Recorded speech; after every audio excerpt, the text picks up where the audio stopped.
늦어서 정말 죄송합니다. 제가 환승하면서 잠시 졸아가지고 다음 열차를 타고 오느라 어제 갑자기 아빠가 들깨를 집에 데려오신 거예요. 진짜 그냥 산에서 살던 개 있잖아요. 근데 우리 집에는 이미 진돗개가 있어요. 3살, 4살이 다 되어가는. 근데 그 진돗개는 좀 싸납거든요. 그래서 우호적인 개가 아닌데 이제 딱 물려주기 좋은 개를 데려온 거예요. 근데 이제 생각 정리 기술을 하시면서 제 사례가 좀 도움이 될 수 있으면 좋겠는데 이제 그 과정에서 이제 온갖 집안에서 많은 문제들이 생겼고 그리고 오늘 오전까지도 그 문제를 해결하느라고 그래서 제가 잠을 못 잤더니 제가 깜빡 이렇게 환승을 놓쳐버렸습니다. 정말 죄송합니다. 저는 로티 에듀의 대표이고요. 현재 청년센터에서 상담 프로그램들을 관리하고 있는데 그 중에서도 제가 제일 자주 혹은 많이 의뢰를 받는 게 어른이 되는 과정이에요. 어른이 되는 과정에서 많이 다루는 게 그 인지가 왜곡된 부분들이 있어요. 그러니까 이제 보통 이렇게 성장 과정에서 상담을 하다 보면 어떤 특정 팩트에 대해서 객관적으로 보기보다 좀 확대 해석을 한다거나 아니면 좀 과대하게 뭐 자기 마음대로 해석한다거나 뭐 이런 부분들이 굉장히 많은데 그러다 보니까 사람들이 왜 자꾸 생각이 스킵되고 아니면 있지 않은 사실들을 자기가 그냥 생각한 대로 그걸 사실로 받아버리고 이럴까 그러면서 이 논리를 좀 가르쳐 줄 수 있는 시간이 있으면 좋겠다 했는데 한국 교육 과정은 글쓰기나 뭐 논리나 이런 것들을 잘 배우지 않는 것 같더라고요. 그러다 보니 이제 구조적 글쓰기라는 프로그램을 만들었어요. 그러니까 구조적으로 생각을 해야 그게 글에 담기잖아요. 그래서 글쓰기 프로그램으로 이제 구조적인 사고법을 먼저 시작을 하고 그게 이제 토론 수업이나 이제 여러 과정들로 계속 이제 좀 심화 과정으로 진행되고 있거든요. 거기서 다뤘던 아주 기초적인 것들을 좀 짧게 다루지만 그러니까 내용이 많지는 않은데 많이 들어봤자 사실 소용없잖아요. 그런 좋은 컨텐츠는 유튜브에도 많고 그것이 내 것이 되느냐가 매우 중요하기 때문에 오늘 여러분들한테 지금 보면은 페이퍼에 뭐 내용이 없어요. 페이퍼에 이것들을 여러분들이 어떻게 담아갈 것이냐 이것이 매우 중요합니다. 생각 정리의 기술 일단 첫 번째로 네. 생각 정리가 왜 필요할까? 이 Y에 대해서 여러분들이 생각하지 않으면 오늘 이 시간이 그냥 저분이 그냥 말하다가 끝나는 시간이 되기가 되게 쉽거든요. 그래서 지금 맨 처음에 보면 관심, 느낌, 욕구, 부탁이 있지만 거기 맨 처음에 첫 줄에 내가 이 생각을 정리하는 기술이 왜 필요한지 혹은 이 강의를 뭐 내가 필요하지 않다면 청년 아카데미에서 왜 이거를 들으라고 하는지 자신은 이 시간 동안 원래 제가 이제 3시간 강의를 해달라고 하셨는데 2시간 강의였는데 제가 또 이만큼 늦어가지고 한 1시간 40분 강의가 돼버렸어요. 하지만 최대한 할 거니까 이 1시간 40분을 가장 알차게 쓸 수 있는 나는 이 시간에 무엇을 얻어가고 싶은가 동기부여 측면에서 그걸 좀 적어보았으면 좋겠습니다. 쓰는 시간은 한 1분 드릴게요.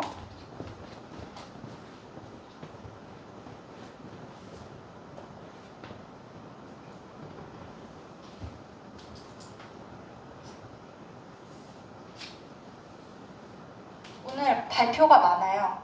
이왕이면 책상 다 없애고 의자만 딱 갖고 하고 싶은데 제가 늦어가지고 네?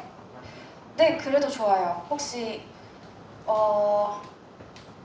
아예 그냥 의자를 갖고 여기로 나오시는 건 어떠세요? 이렇게 동그랗게? 네, 그게 낫겠죠. 책상 움직이는 것보다. 생각 정리랑 언어는 매우 관련이 깊어요. 그래서 내가 생각한 거를 써보거나 그거를 말해보거나 하지 않으면 이 생각이 이렇게 뭉뚱그려져가지고 딱 이렇게 정리가 되지 않는 게 있거든요. 그래서 오늘 생각 정리인 만큼 여러분들이 말씀을 많이 하시게 될 예정입니다. 그래서 우리가 얘기를 잘 들으려면 좀 같이 붙어서 얘기하는 게 좋으니까 이렇게 아치로 이렇게 단원으로 같이 앉아서 PT도 보면서 해보면 좋을 것 같아요. 고맙습니다. 네, 이 의자 가지고 앞으로 나와주시면 더 편하게 하실 수 있을 것 같아요. 네.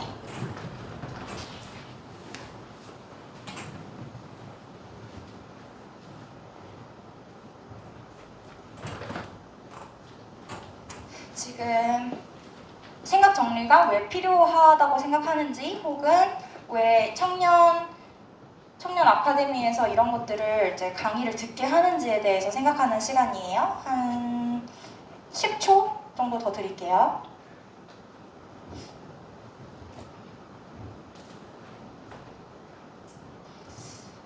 저희가 원래 할 때는 항상 예외 없이 하거든요. 근데 지금 인원이 딱 좋은 것 같아요. 2, 4, 6, 8, 10, 12명이니까 딱이네요.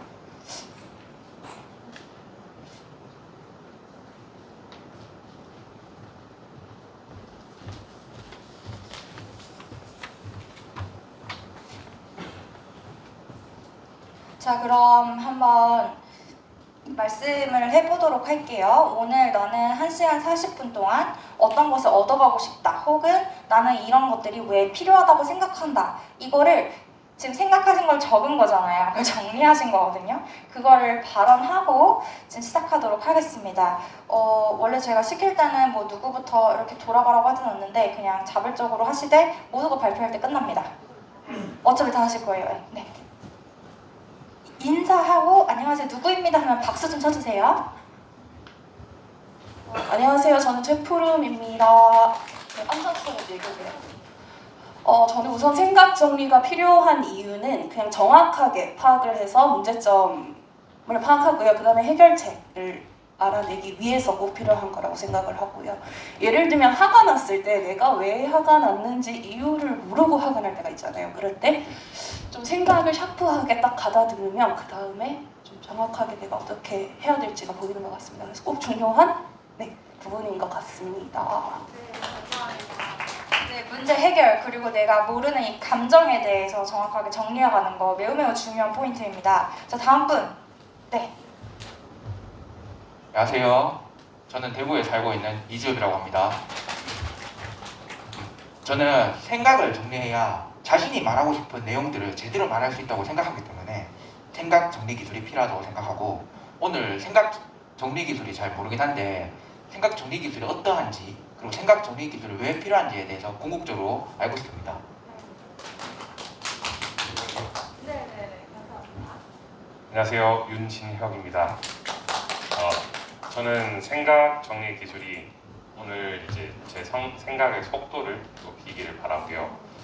그 이유는 제가 회계사 공부를 오래 했는데 그러다가 다시 이제 공적인 말하기를 자주 할 기회가 생기다 보니까 말을 하면서 머뭇거린다든지 생각보다 말이 씹힌다든지 하는 경우가 많더라고요. 그래서 이 생각 정리 기술이 도움이 됐으면 좋겠습니다. 네, 저는 박민지라고 합니다. 지금 이제 창업을 준비하고 있고, 제가 생각이 정말 평상시에 많고 말을 하면서도 항상 생각을 하고 있을 정도로 머릿속에 생각이 폭발하고 있는데, 그게 사실 제가 생각하는 것만큼 표현하지 못해서 그 생각이 머릿속에서 계속 머물고 있는 것 같다는 생각이 많이 들어요.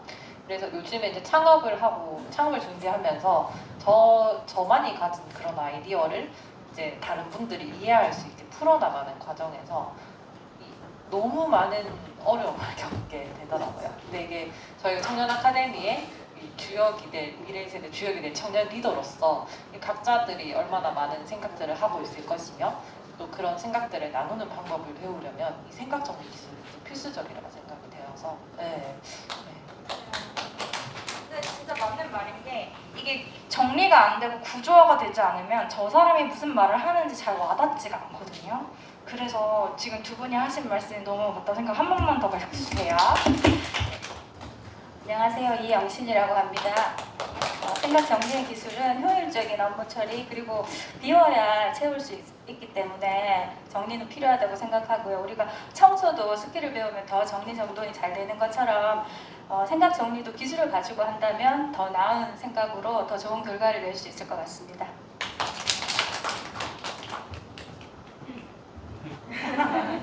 안녕하세요. 배미경입니다. 네, 제가 생각정리 기술에 대해서 평소에는 생각을 안 해봤는데 써보라 해서 대충 적긴 했는데 이게 맞는지도 모르겠고 우선 생각정리 기술이 필요한 거는 제 생각으로는 우선순위를 정하여서 체계적이고 계획적인 생활을 하면서 실천으로 옮기기까지의 과정이라고 제가 이렇게 적어봤는데 오늘 교육을 들으면서 생각정리에 대한 정말 아까 주익 씨가 말한 대로 그거를 제가 배워서 다시 이제 제 나름의 생각 정리를 할 수 있는 기회가 되었으면 좋겠습니다.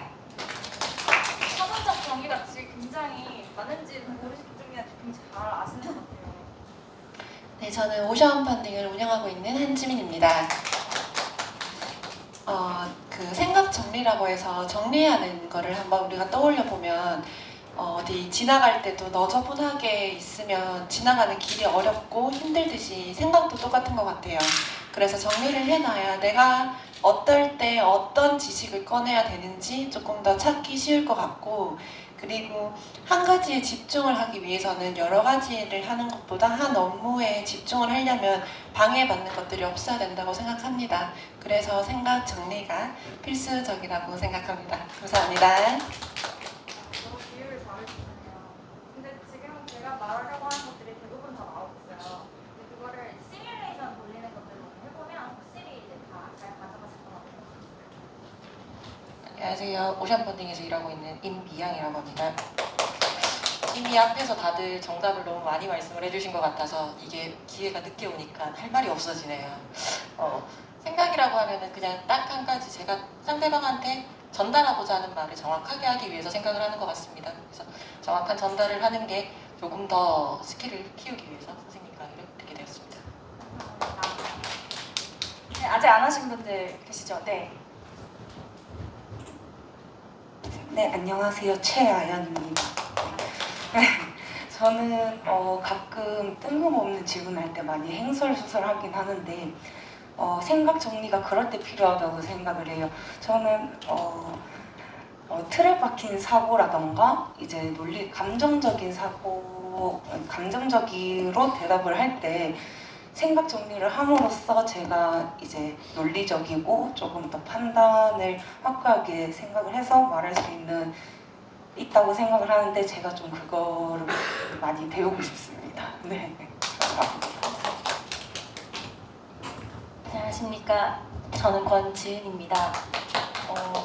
진짜 많은 말들을 해주셔서 다른 어떤 얘기를 해볼까 하다가 저는 이제 저의 최근의 상태를 봤을 때 이제 그 생각 정리하는 기술이 필요한 거는 일종의 뭐 나를 지키기 위해서 필요하겠다 이런 생각을 해봤습니다. 그러니까 너무 많은 생각들로 때로는 뭐 좌절하기도 하고 그런 경우들이 있는데 이제 제가 조금 이제 올바로 서야 뭐 이제 주변에 이제 사랑하는 뭐 가족이나 누구나 이렇게 지켜줄 수 있는 그런 상태인데 너무 이제 들어오는 정보는 많고 생각도 많고 하다 보니 그런 것들이 혼란스러운 상황이라 이제 오늘 수업을 통해서 좀 개인적으로 그런 점을 좀 얻어가고 싶습니다. 네, 다들 너무 저 안 하신 분 계시죠? 네, 이렇게 몰래 이렇게. 안녕하세요. 저는 이한범이라고 하고요. 너무 많았는데 저는 제가 요새 느끼는 생각 정리는 제가 너무 저중심적으로 정리를 하다 보니까 이게 다른 사람들이 느끼기에 정리가 아니라 생략을 하고 있다라고 많이 느끼게끔 한다고 생각을 해서 좀 생략이 아닌 정리가 뭔지 조금 알고 싶은 단계인 것 같아요. 다들 말씀을 너무너무 재밌게 또 고유의 관점으로 잘 해주셨어요. 근데 지금 이런 말하기, 글쓰기 이런 표현까지 나올 때 표현을 하기 위해서 내가 그 관점들을 정리를 하잖아요. 이렇게 뭉뚱그려서 컨셉으로 있는 막연한 것들을 그 덩어리를 풀어서 언어화하는 거. 그래서 사고는 실제로 이 언어랑 굉장히 관련이 깊어요. 그래서 영어를 쓰시는 분들은 결론부터 생각하고 말하잖아요. 왜냐면 주어, 동사부터 나오니까. 근데 한국 사람들은 주어를 많이 생략하고 그냥 동사가 맨 마지막에 나오니까 형용사들이 이렇게 느낌적인 느낌으로 이렇게 알아서 눈치껏. 근데 그 눈치라는 단어가 다른 나라 언어로 이렇게 핏되는 언어가 잘 없대요. 요즘에야 이제 맥락적 이해 뭐 이런 단어로 연구가 되고는 있는데 그 정도로 한국 사람들의 사고 체계가 지금 우리나라가 컨텐츠 산업을 막 이끌고 있잖아요. 이제 그런 것들이 다른 곳과는 좀 다른 부분들이 있다. 이게 언어와 관련이 깊기 때문이다. 자, 그래서 이게 왜 안 될까요?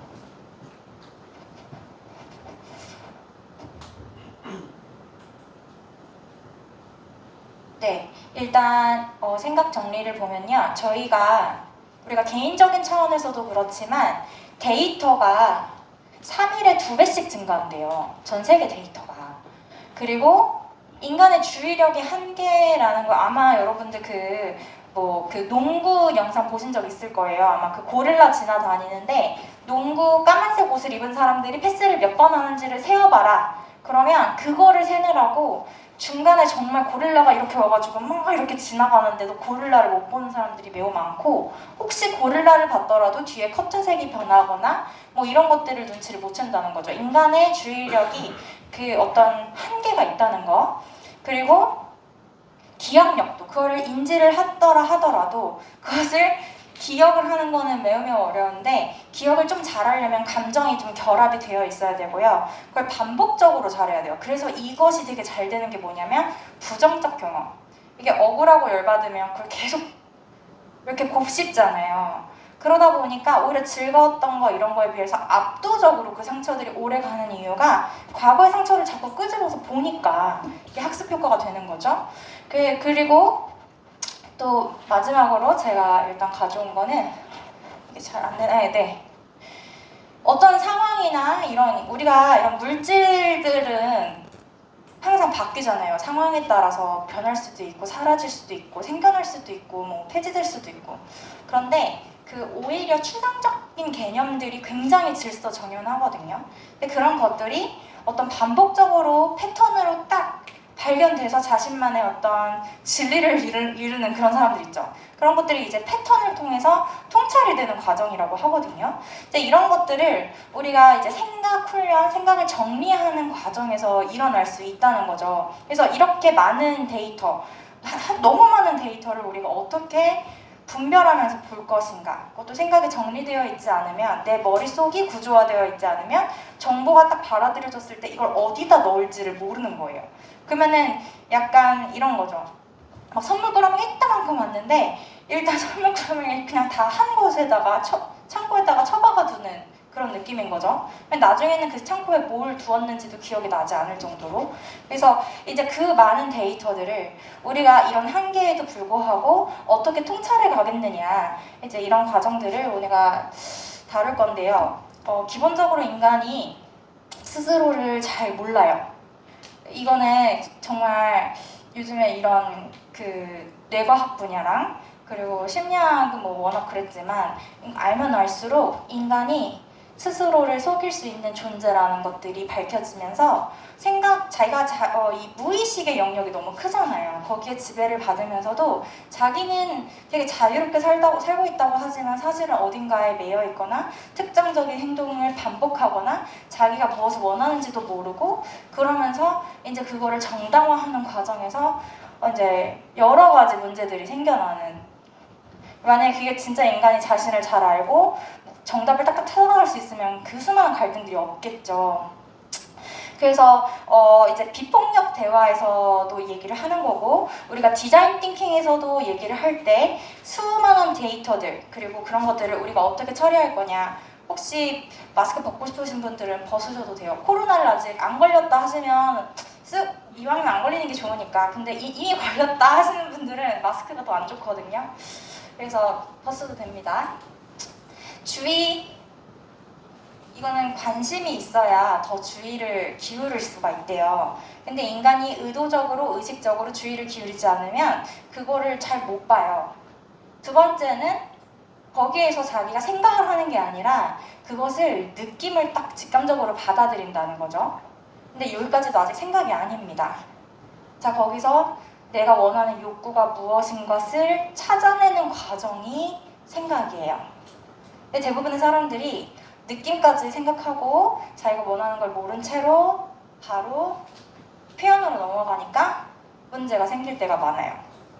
그런데 자, 이제 디자인 띵킹에서도 혹시 모르시는 분 있으실까요? 디자인 띵킹 5가지 보통 많이 들으셨을 텐데 emphasize부터 시작해서 read, define 하고 ideate 하는 과정들이 결국 거기서 그 사람을 가지고 그 사람을 공감하는 것부터 시작해라. 그리고 나서 그 사람의 문제가 무엇인지를 정의해라. 까지가 여기까지 요 얘기인 거거든요. 그 사람이 그래서 딱 그 POV 문장 만들 때 누구는 그 대상은 무엇이 필요하다. 욕구문을 쓰는 거잖아요. 그런 것처럼 여기서는 관심과 주의가 같이 가야 되고 그래서 거기에 대한 내 느낌이 무엇인지를 여기서부터는 메타인지예요. 내가 느끼는 구나를 내가 생각하는 거예요. 나를 대상화해서 그리고 나서 내가 지금 어떤 욕구를 가지고 있구나. 저 사람이 나한테 사과해줬으면 좋겠구나. 아니면 내가 지금 인정받고 싶은데 저 사람이 인정 안 해줘서 화났구나. 아니면 나는 지금 이때 저 사람이 이 사람과 비슷해 보여서 피하고 싶구나. 그런 것들이 나를 기억을 되살리는구나. 이제 그런 것들을 객관적으로 내가 지금 여기서 자꾸 불편함을 느끼는 이유가 어떤 욕구 때문이구나를 발견을 하고 그리고 그것에 대해서 표현을 하라 그럴 때 이제 이 표현에서 그 사람의 성숙도와 지혜로움이 나타나는 거죠. 근데 여기서는 되도록이면 상대에게 부탁해라라고 하거든요. 알아차리게 눈치채게 이렇게 눈치 줘라 혹은 뭐 이런 식이 아니에요. 정중하게 부탁해라. 내 상태가 이러니 이렇게 해달라고. 근데 대부분의 사람들이 부탁을 안 하고 눈치껏 해야지 하면서 이제 불만을 할 때 많아요. 그게 되게 그렇더라고요. 이제 요 4가지에 대해서 얘기를 하는데요.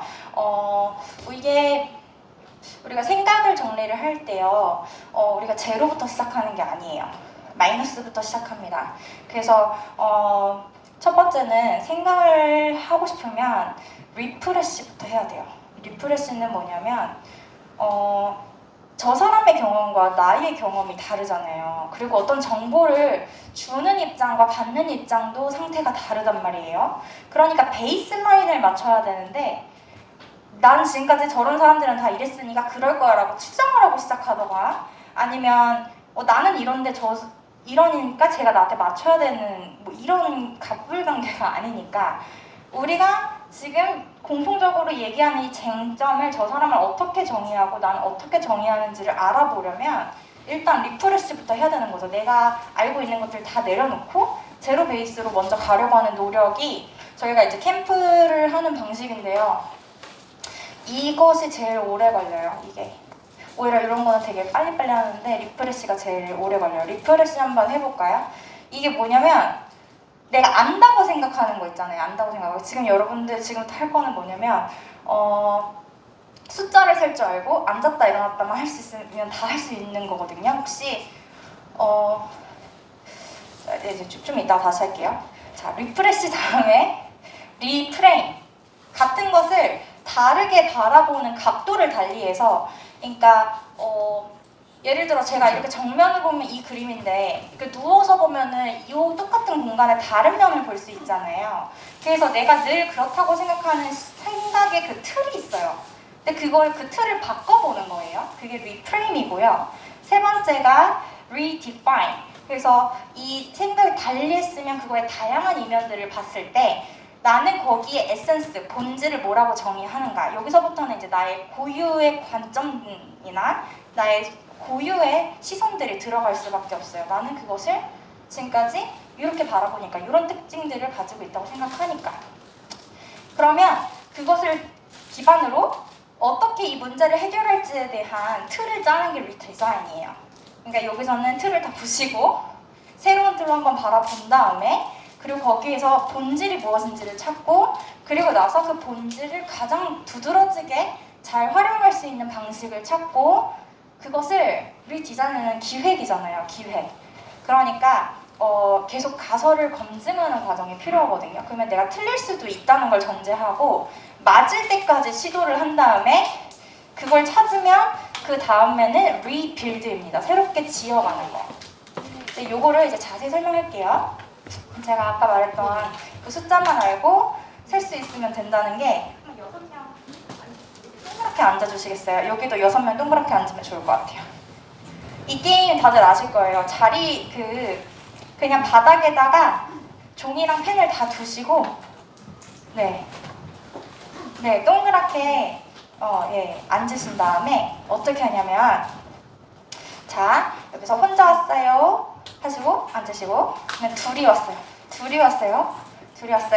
앉으시고 셋이 왔어요 앉으시고 넷이 왔어요 하나 둘 셋 넷 넷이 왔어요 앉으시고 다섯이 왔어요 하나 둘 셋 넷 다섯 앉으시고 하고 다시 넷이 왔어요 하나 둘 셋 넷 넷이 왔어요 셋이 왔어요 셋이 왔어요 둘이 왔어요 혼자 왔어요 이러면 되는 거예요. 1, 2, 3, 4, 5, 4, 3, 2, 1 이거를 제가 누구를 지목할지 모르니까 한 명씩 돌아가면서 한 번씩 해보세요. 자 여기서도 어떻게 하는지 아시겠죠? 1, 2, 3, 4, 5, 6 1, 2, 3, 4, 5, 4, 3, 2, 1 여기서부터 시작 넷이 왔어요 네 근데 박자가 맞아야 돼요 박자가 자 여기서도 시작 이쪽 방향 오른쪽 방향으로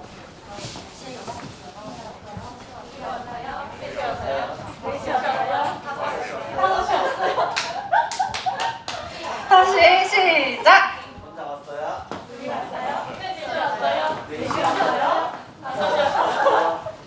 넷이 왔어요 맞아요 알죠 이게 생각보다 잘 안 되죠 다시 시작 둘이 왔어요? 넷이 왔어요? 넷이 왔어요? 한 번만 성공해 봅시다 시작 넷이 왔어요? 넷이 왔어요?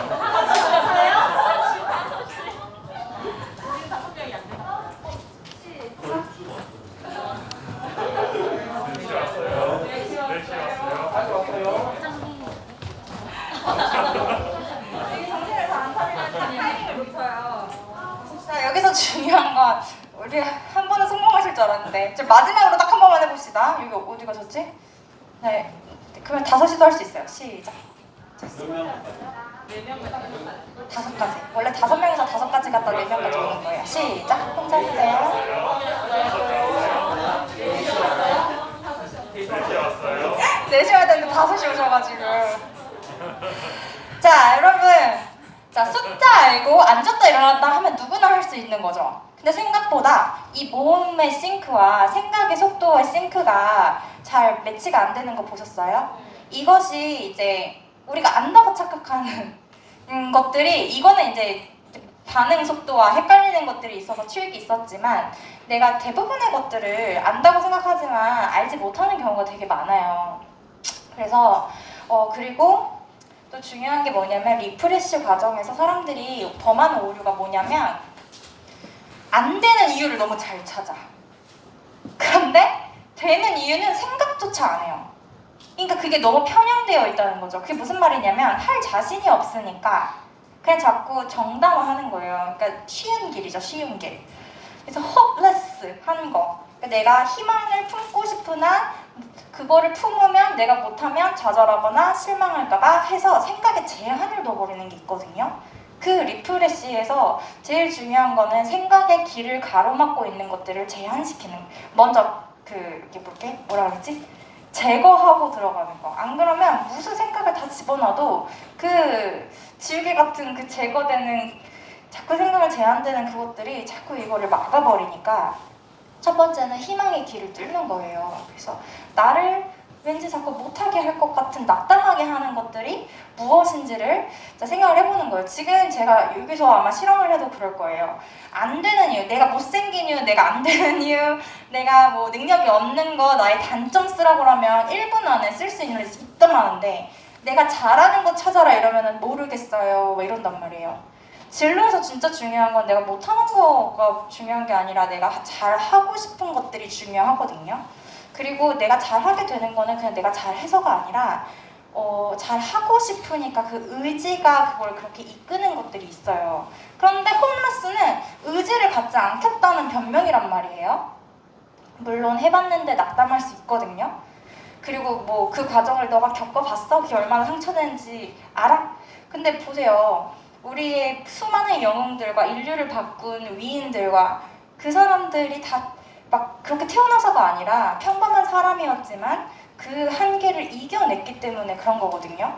우리가 진짜 실제로 진짜로 그 마음을 들여다보면 저는 그렇게 살고 싶지 않아요. 편하게 살고 싶어요. 하지만 진짜로 그거를 내면 상담을 쭉 들어가면 진짜 강해지고 싶고 인정받고 싶고 그래서 사랑받고 싶고 남에게 행복을 주는 사람이 되고 싶고 세상을 기여하는 사람이 되고 싶고 이런 사람이 되고 싶은 마음이 있단 말이에요. 근데 그런 것들을 그냥 자꾸 타협하고 거기서 또 타협하고 해가지고 이제 요만큼밖에 안 나는 작은 꿈을 꾸니까 그러니까 평범하게 사는 사람들이 매우 많아요. 여기 청년 아카데미는 아마 그런 사람들을 키우는 곳은 아닐 거예요. 리프레시에서는 내가 안다고 생각하는 기초, 긴 개념, 우리 정말 쉽다고 생각하는 거기 때문에 하지 않는 것들, 하지만 해보면 어라? 이런 것들 있죠. 이런 것들을 우리가 우습게 보는 게 아니라 다시 기본으로 돌아가자 이 개념입니다. 그래서 우리가 같이 읽어볼게요. 시작! Why not? 한국 사람들이 그런 거 뭐 하러 해? 그거 해서 뭐 할래? 쓸데없이 뭐 이런 얘기 되게 많이 하거든요. 그때는 아마 이 언어 습관이 한국은 워낙 자원이 좀 없었고 굉장히 좀 가난했잖아요. 우리의 윗세대까지만 해도 가난을 경험했던 분들이 매우 많으시단 말이에요. 근데 지금은 우리는 풍요로워졌음에도 불구하고 그 마인드셋을 그대로 답습해버린 것들이 있어요. 그래서 진짜 중요한 건 하지 말아야 할 이유가 없는데 안 하는 것들은 그런 생각을 할 필요가 없어요. 그 생각을. 그래서 why not? 오히려 지금 우리가 이런 것들을 하지 못하는 이유들 있잖아요. 그거 하면 괜히 쓸데없이 돈 쓰지 마. 시간 낭비야. 네가 그럼 뭐 공주로 태어난 줄 알아? 뭐 이런 여건들. 지금 네가 어떤 상황인데 빨리 돈 벌어서 결혼해야지. 막 이런 얘기들. 그게 틀린 말이 아니거든요. 근데 우리가 다 똑같이 살 필요는 없다는 거예요. 그리고 이거 안 한다고 결혼하게 되나? 뭐 이런 것도 아니잖아요. 그러니까 여러분들이 자꾸 돈, 시간, 여건 이거 다 거짓말입니다. 거짓말. 그러니까 잘못된 믿음이라고 얘기를 하더라고요. 정신과에서는. 실제로 사람들이 희망을 갖지 못하게 하는 것들이 잘못된 믿음 때문일 때가 굉장히 많아요. 그래서 내가 정말 굳건하게 하고 싶은데 그걸 자꾸 꿈꾸려면 괜히 내가 위축되고 남들한테 말하는 게 부끄러워지고 하면 그 과정에서 분명히 어딘가에 잘못된 믿음이 끼어 들어가 있을 수가 있어요. 그거를 정말 치열하게 파고 들어가서 내 생각의 가능성을 제한하는 그 잘못된 믿음이 무엇인가를 걸러내실 수 있어야 합니다. 그것이 리프레시. 그리고 나서 그걸 걸러내고 난 다음에는 여러분들이 다시 아이와 같이 리프레시된 모습으로 최종 이미지를 구체적으로 시각화할 수 있어야 돼요. 예를 들어 오늘 오전에 되게 훌륭하신 분 싱가포르에서 오셨다면서요. 그렇죠. 싱가포르에 블랙스톤 있나요? 그렇죠. 네? 한국에 약간 여의도나 미국의 월스트리트 같이 홍콩에도 제가 알기로는 블랙스톤이 있는 걸로 알고 있거든요. 그러니까 예를 들어서 나도 그런 사람처럼 블랙스톤에서 되게 멋진 집에서 또 멋진 오피스에서 일할 거야 한다면 그걸 구체적으로 그날의 하루를 생각해 볼 수 있어야 돼요. 아침에 일어났을 때 어떤 사운드를 들으면서 뛸 것인지, 처음에 눈을 떴을 때 어떤 이미지가 펼쳐지는지, 그리고 나서 나의 시간은 몇 시부터 시작을 하고 내가 무엇을 먹으면서 시작하고 첫 번째로 나와 대화하는 사람은 누구고, 그런 것들 있잖아요. 난 지금 싱가포르의 어느 도시에 몇 층 건물에서 살고 있고 내가 창문을 바라봤을 때 어떤 날씨에 어떤 뷰가 보이고, 나한테 처음으로 전화를 걸어서 무슨 얘기를 하는 사람은 어떤 메시지를 전하고 있고 나는 거기에 대해서 응답하는 나의 포지션이 뭐고, 그래서 나는 어떤 업무를 처리하는 사람이고, 이런 구체적인 시각화된 이미지를 자기가 갖고 있지 않으면 그냥 이거를 상상했다고 보기는 애매하고 그냥 어디서 본 것들을 그냥 끼워 맞춘, 그러니까 이게 내 이미지는 아닌 거죠. 근데 구체적으로 상상할수록 사람은 거기에 맞다갈 수 있어요. 왜냐면 아까 자꾸 기억을 이렇게 끄집어내면 그것이 이제 학습되는 것처럼 근데 사람은 생각하는 대로 자꾸 자기도 끌리거든요. 사람이 좋은 것에 끌리는 게 아니라 익숙한 것에 끌려요. 익숙한 것에 매이거든요. 그래서 사람들도 인간관계 문제를 보면 분명히 다른 공간에서 다른 사람을 만났는데 이슈는 똑같아. 쟁점도 똑같아. 그리고 예를 들어서 뭐 2학년, 3학년, 4학년 선생님이 다 다른데 선생님하고 안 맞는 이유가 또 똑같아. 뭐 이런 그 자신이 가지고 있는 계속 그 쟁점들이 비슷할 때가 있어요. 그거는 물론 그 사람 뭐 타인의 환경 때문일 수도 있지만 그런 문제들과 내가 엮이게 되는 어떤 요소가 있기 때문이거든요. 그런 것처럼 자신이 부정적인 것을 자꾸 학습하면 그것들에 또 매일 수밖에 없고요. 오히려 내가 좋은 이미지를 자꾸 그릴수록 거기에 다가가는 그런 효과가 있다고 합니다. 많은 성공학 도서 아니면 요즘 부자 되는 법 얘기하는 거 다 요 얘기하고 있는 거예요. 이게 무슨 얘기냐면 내가 원하는 것이 진짜 무엇인지를 찾아갈 수 있어야 한다는 거예요. 이것이 없는 사람은 어떻게 되냐면 내가 원하는 게 뭔지 모르니까 어떻게 가야 되는지 뭔가 매진하지 못하고 있잖아요. 그러면 현재 상태는 불만족이니까 뭔가 욕구가 충족되지 않은 상태예요. 그럼 어떻게 되냐면 나도 내가 원하는 걸 모르지만 너는 내가 원하는 걸 맞춰서 나에게 대접해. 약간 이런 마인드셋으로 굉장히 이기적으로 변한단 말이에요. 그게 생각보다 너무 흔한 이슈예요. 자, reframe. 그래서 이제 refresh time은 reframe인데요. 이건 조금 전에 말했듯이 다른 앵글로 바라보는 거예요. 같은 이미지도 어떤 렌즈, 단렌즈를 쓰느냐, 몇 밀리미터의 렌즈를 쓰느냐에 따라서 굉장히 다른 것들이 보일 수 있잖아요. 제가 멀리서 이분을 보면 이 전신에 예쁜 색깔의 그 코트와 이 깔맞춤된 신발과 이 이너와 이런 것들이 보이지만 제가 이제 여기서 보면 이 사람의 머리 결이 보이고 피부 결이 보이고 진한 눈썹과 근데 여기 좀 부담스러우시려나? 여기서 보면 귀가 잘생겼네 이렇게 보인단 말이에요.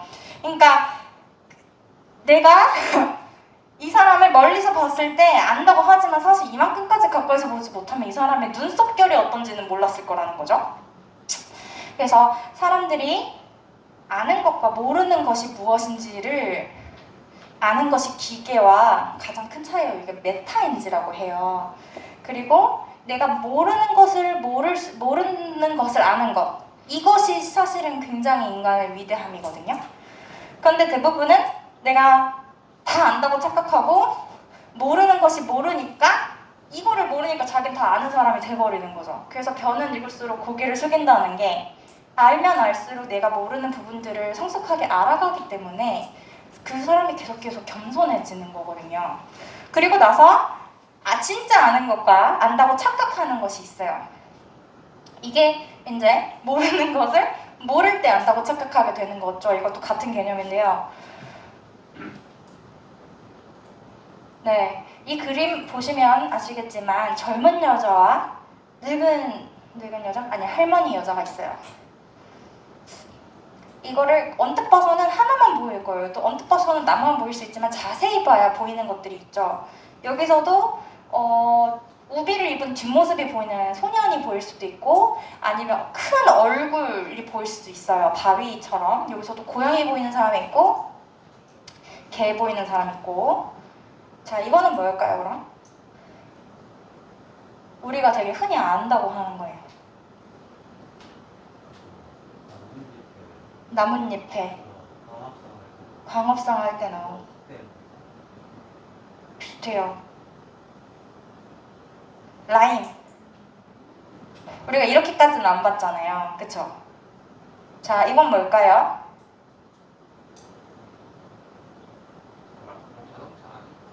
자동차 부품. 기타. 네, 우리 기타를 이렇게 본 적 없죠. 자, 이건 뭘까요? 정말 맛있는 과일이에요. 수세. 그래 보이죠? 사과의 꼭지입니다. 그쵸? 자, 이건 뭘까요? 피망, 속이고요. 지금 제가 이런 사진을 보여드리는 이유가 우리가 안다고 착각하지만 사실은 전체를 통째로 알아가기에는 매우 제한된 존재라는 것들을 여러분들이 인식하기를 바라서예요. 이거는 좀 쉽죠? 시리얼, 네. 이고요. 이거는 알 것 같죠? 견과류. 아몬드 맞아요. 아몬드고 이거는 당근 맞아요. 당근입니다.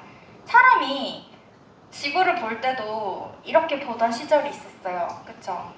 사람은 자기가 볼 수 있는 데까지만 보고 그것이 전부라고 믿을 때가 있어요. 그런데 그렇지 않습니다. 이것도 여러분 뭐가 보이세요? 굉장히 다양한 그림들을 막 찾으시더라고요. 여기서도 보면 이렇게 막 농구하는 소년이 보인다고 하시는 분도 있고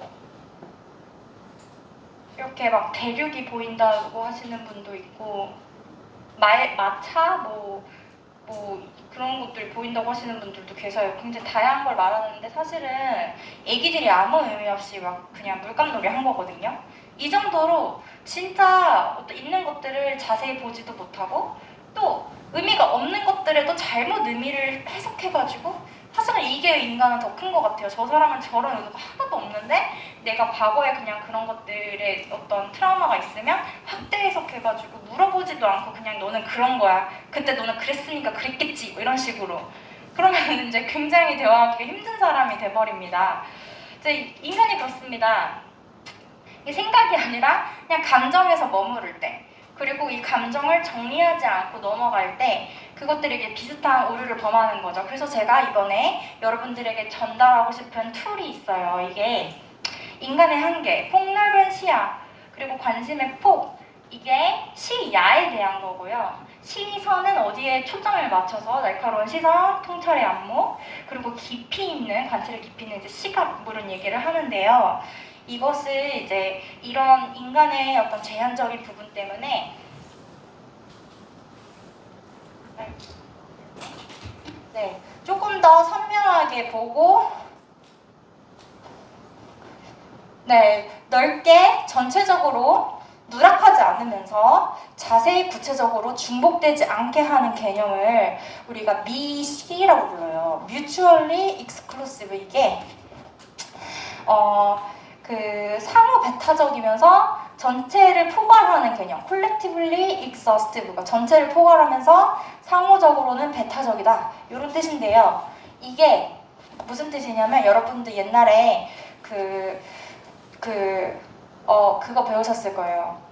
구조화를 해야 그 합집합 그걸 뭐라 하지? 교집합 이런 거 아시죠? 기억나세요? 그런 것처럼 어떤 개념이나 생각들을 구조화해서 덩어리를 속성별로 분류할 수 있느냐, 그리고 분류를 해봐야 그 안에서 혹시 빠진 것이 없는지가 보일 수 있다는 거죠. 그 빠진 것을 아는 것이 내가 무엇을 모르는지를 알 수 있는 방법이기도 해요.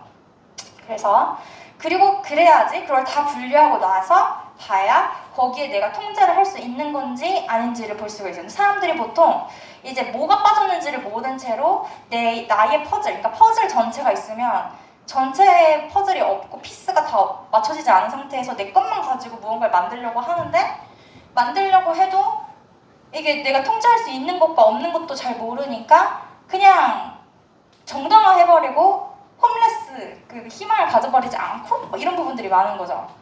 그래서 노력 가능한 부분은 최선을 다하지만 불가능한 것에는 신경을 끄는 것도 기술이고요. 그리고 차라리 그냥 기도를 하세요.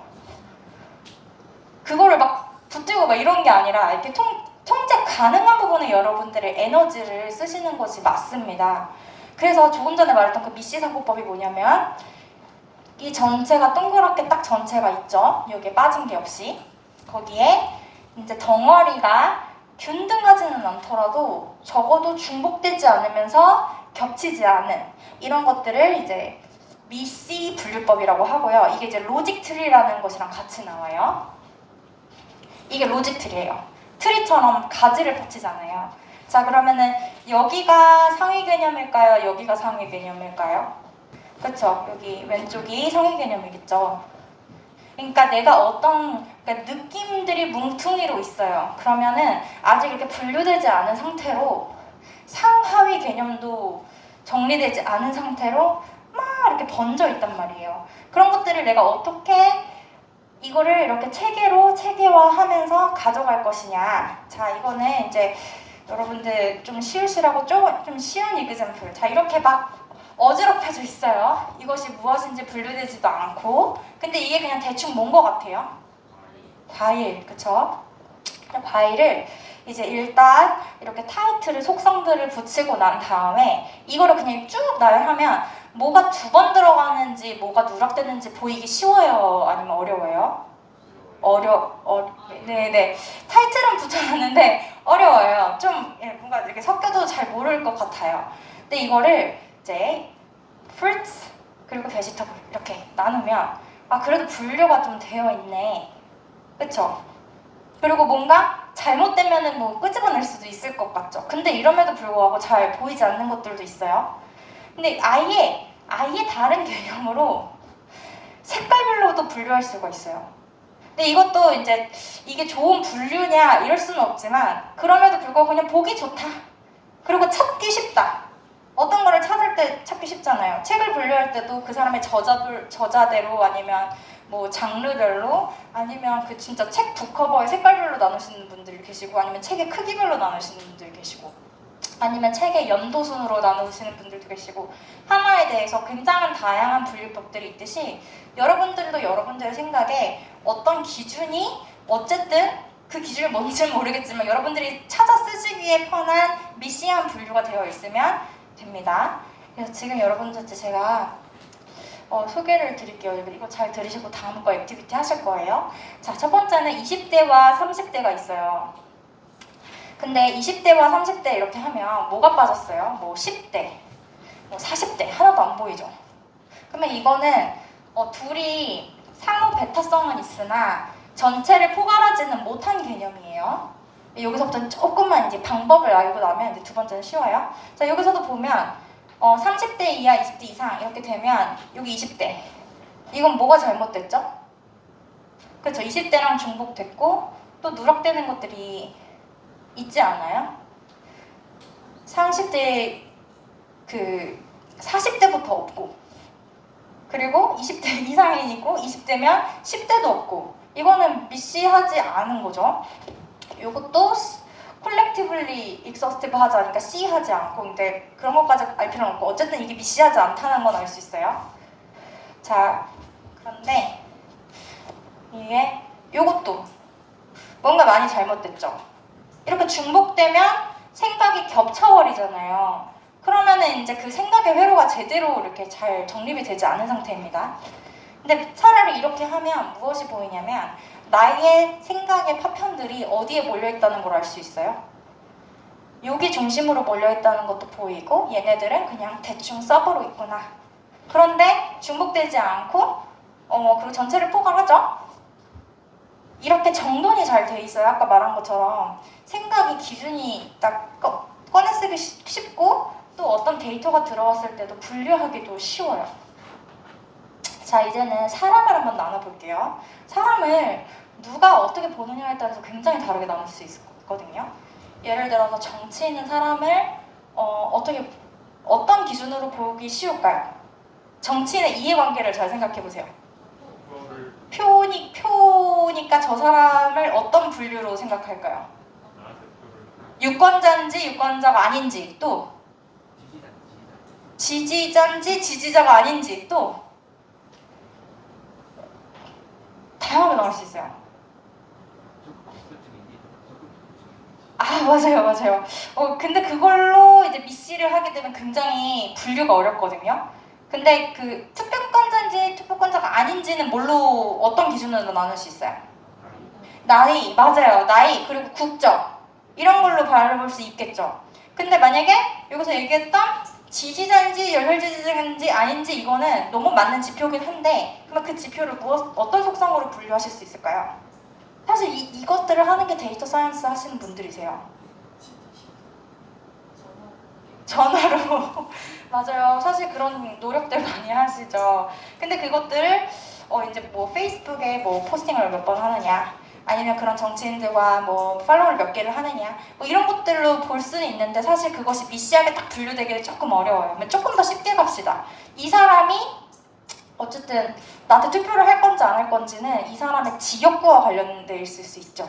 저 사람이 아무리 나를 지지하더라도 우리 지역구가 아니면 나한테 투표를 할 수가 없잖아요. 그럼 이 사람은 이 사람은 어느 지역에 어느 나이대를 가진 사람이다. 뭐 이런 것들이 이 사람한테는 굉장히 정치인에게는 중요한 사람을 보는 기준일 수 있겠죠. 자, 이런 것처럼 내가 만약에 미용사라면, 아니면 내가 뭐 지금 여러분들이 가진 어떤 직업이라도 사람을 어떻게 분류하는지 잘 생각해보세요. 올림픽에서 온 사람을 어떻게 분류하는지 미용사 생각해보세요. 우리가 평소에 저 사람의 머리 길이와 헤어스타일과 이런 거 안 하잖아요. 근데 미용실 딱 가면은 쇼트, 미디움, 롱부터 시작하잖아요. 그쵸? 그런 것들이 누군가에겐 굉장히 중요한 지표가 될 수 있다는 거예요. 자, 여러분들도 이 범주화라고 해요. 그래서 내 머리카락이 숏인지 롱인지 뭐 미디움인지 이건 범주화된 그 지표인 거고, 그 속에서 그래서 내 머리카락은 뭐 40cm야. 그러면은 몇 cm 이상부터를 롱이라고 할 건지 이런 것들을 범주화해서, 그러면 이 사람은 어디에 속하는지 그거를 속성이라고 하거든요. 그래서 속성과 범주를 나눠서 이거 하면은 100가지 나올 수 있거든요. 5가지만 써봅시다. 사람을 분류하는 방식, 범주 5가지.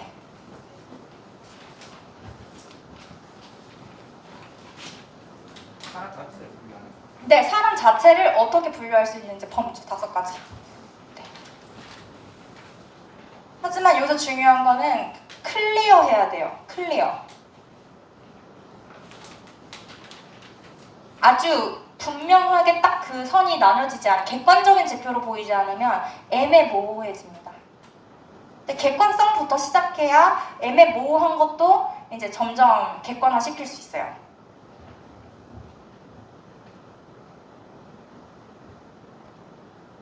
예를 들어 저 사람은 나쁜 사람이야. 그러면 나쁨의 기준이 뭔데? 나한테 욕을 3번 이상 한 사람? 아니면 뭐 나한테 거짓말을 5번 이상 한 사람? 뭐 이런 그 지표가 이런 추상적 개념으로 하면 너무 어렵다는 거예요. 그래서 조금 더 나쁨을 정의하려면 그것의 객관적 지표가 무엇인지를 더 깊게 생각해야 되니까, 사람을 정의할 때 어떻게 분류할 수 있을까? 내가 주로 사람을 어떻게 바라보나? 어떤 기준으로 사람들을 바라보나?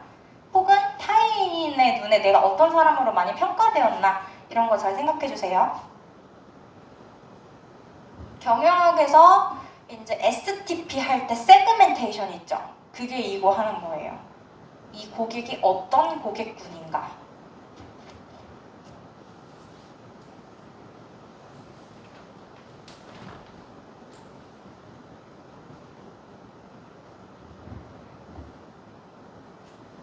어려우면 손을 드십시오. 제가 할게요. 5가지는 할 수 있어야 우리가 이 다음 단계로 넘어갈 수 있습니다.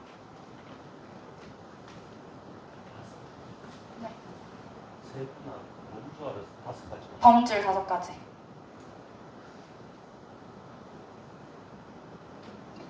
네?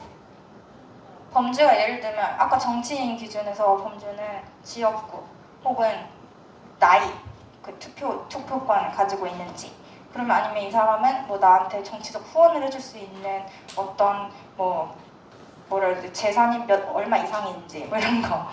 지금 재산, 그 유권자, 그리고 그 주소, 이제 이런 걸로 지역, 이런 걸로 벌써 3개 나왔죠. 한 사람의 입장에서도.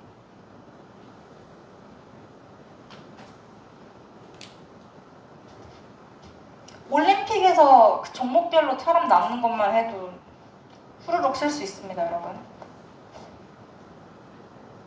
내가 만약에 패션 사업을 할 거야. 그러면 패션 사업의 고객군을 어떻게 분류할 수 있는지 이런 것도 생각해 보시고, 하다못해 인스타그램만 해도 뭐 팔로워 수 해가지고 분류 가능하고 성별 가능하고, 뭐 우리 맨날 이거 뭐 가입할 때 가입 정보 넣는 거 있죠. 그게 여러분들 다 그 속성이에요. 범주화된 나의 프로파일링을 할 수 있는 걸 넣어주시는 거거든요.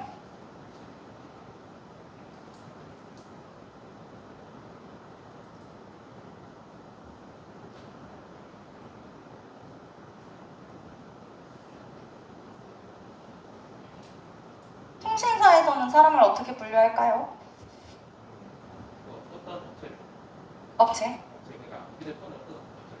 아, 휴대폰 제조사. 또 나이. 맞아. 아, 맞네요. 그리고 그런 그 요금제. 또 제가 이렇게 또 하는 이유는요, 대부분의 사람들이 두 가지 이유를 찾고 멈춘대요. 근데 그래서 이제 무조건 세 가지를 지르라고 하래요. 그래서 첫 번째, 두 번째까지는 누구나 말할 수 있으니 세 번째를 생각하면 반드시 나온다는 거죠. 그리고 사람들은 무의식적으로 세 가지 이유를 같이 댈 수 있는 사람들한테 신뢰를 하게 된대요. 그래서 컨설턴트들이 333 법칙을 그렇게 잘 활용해요. 자녀들 교육할 때도 뭔가를 요구를 하잖아요. 뭐 나 핸드폰이 갖고 싶어요. 그럼 핸드폰을 가져야 되는 이유 세 가지 말해봐. 이런 식으로 교육을 시킨다는 거죠. 그걸 생각하면 무조건 나온다고 합니다. 그리고 사실은 세 가지 이유가 진짜일 때가 많아요. 맞아요. 신규인지 VIP인지 뭐 번호 이동인지 기변인 건지 뭐 이런 것들. 약정 잘 나오네. 네, 이런 거. 네. 맞아요. 지금 생각하면 계속 나오죠. 이게 바로 우리가 얕게 생각하는 것과 이게 이렇게 뭐라 그러지? 조금 더 깊이 본다는 사람들, 그거를 더 생각해놔야, 평소에 많이 생각해놔야 최소 세 가지 이유는 생각하는 버릇을 가지고 있어야 생각 길이 조금씩 더 뚫릴 확률이 높다는 거죠. 자, 나 5개 다 썼어요 하는 사람? 네, 그러면 다른 사람들이 5개를 어떻게 썼는지 그냥 쭉 한번 들어볼게요. 뭐뭐뭐뭐 이렇게 말씀하시면 돼요. 성별, 나이, 직업, 사는 곳, 종교. 네, 감사합니다. 박수 주세요. 저는 하나를 깊게 나눴는데 네, 괜찮아요. 맞아요? 저는 저희 회사에 투자를 할 수 있는 고객을 나눴는데 미성년자, 외국인, 일반, 법인, 소득 적격, 전문. 맞아요. 지금 너무 객관적으로 잘하고 계세요. 저는 부동산을 기점으로 나눴는데 성별, 나이, 주거 지역, 주거 종류, 크기, 이제 임대인지 자가인지. 네, 맞아요. 감사합니다. 저는 네, 연령, 성별, 학생, 일반인, 종교.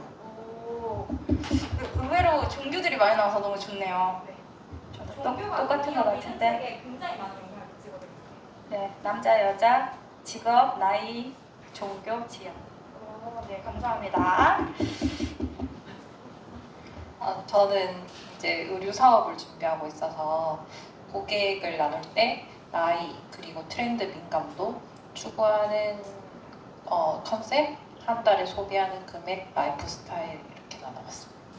두 번째, 세 번째, 다섯 번째는 조금 더 객관화돼야 사람들마다 다를 수 있거든요. 예를 들어서 어떻게 말해야 될까?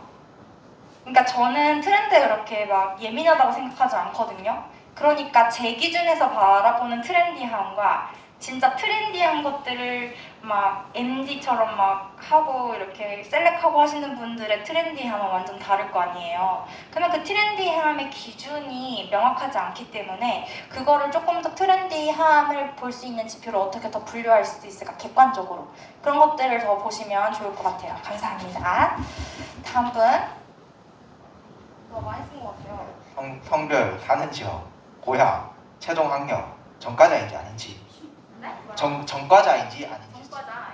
그리고 미혼인지 기혼인지, 자녀 유무, 군필인지 미필인지, 2000년대 이전에 태어났는지 2000년대 이후에 태어났는지. 네.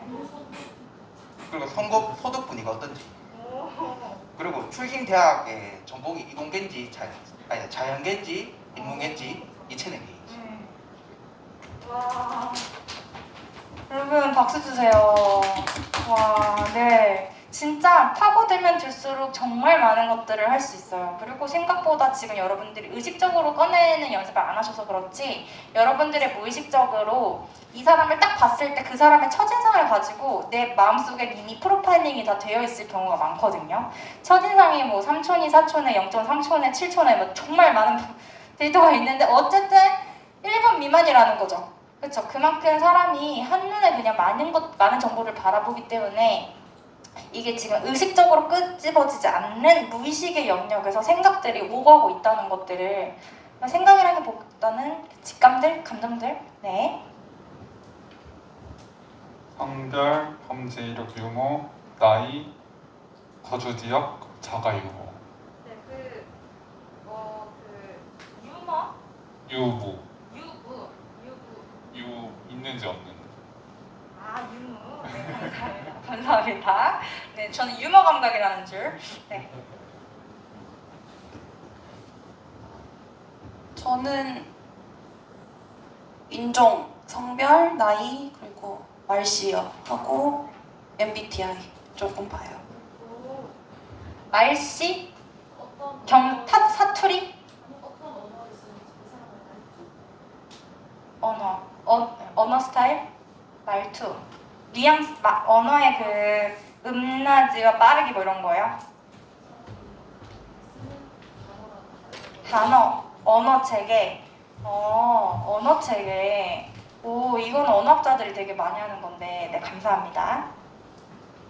근데 언어 체계는 범주가 맞기는 한데, 그걸 어떻게 분류할 건지에 대한 세부 범주들을 되게 이게 이제 객관화되기가 좀 어렵잖아요. 그래서 그걸 결국에는 어떻게 주관적으로 봐야 되는데, 그런 것들을 잘 설정하는 게 매우 중요할 것 같아요. 네.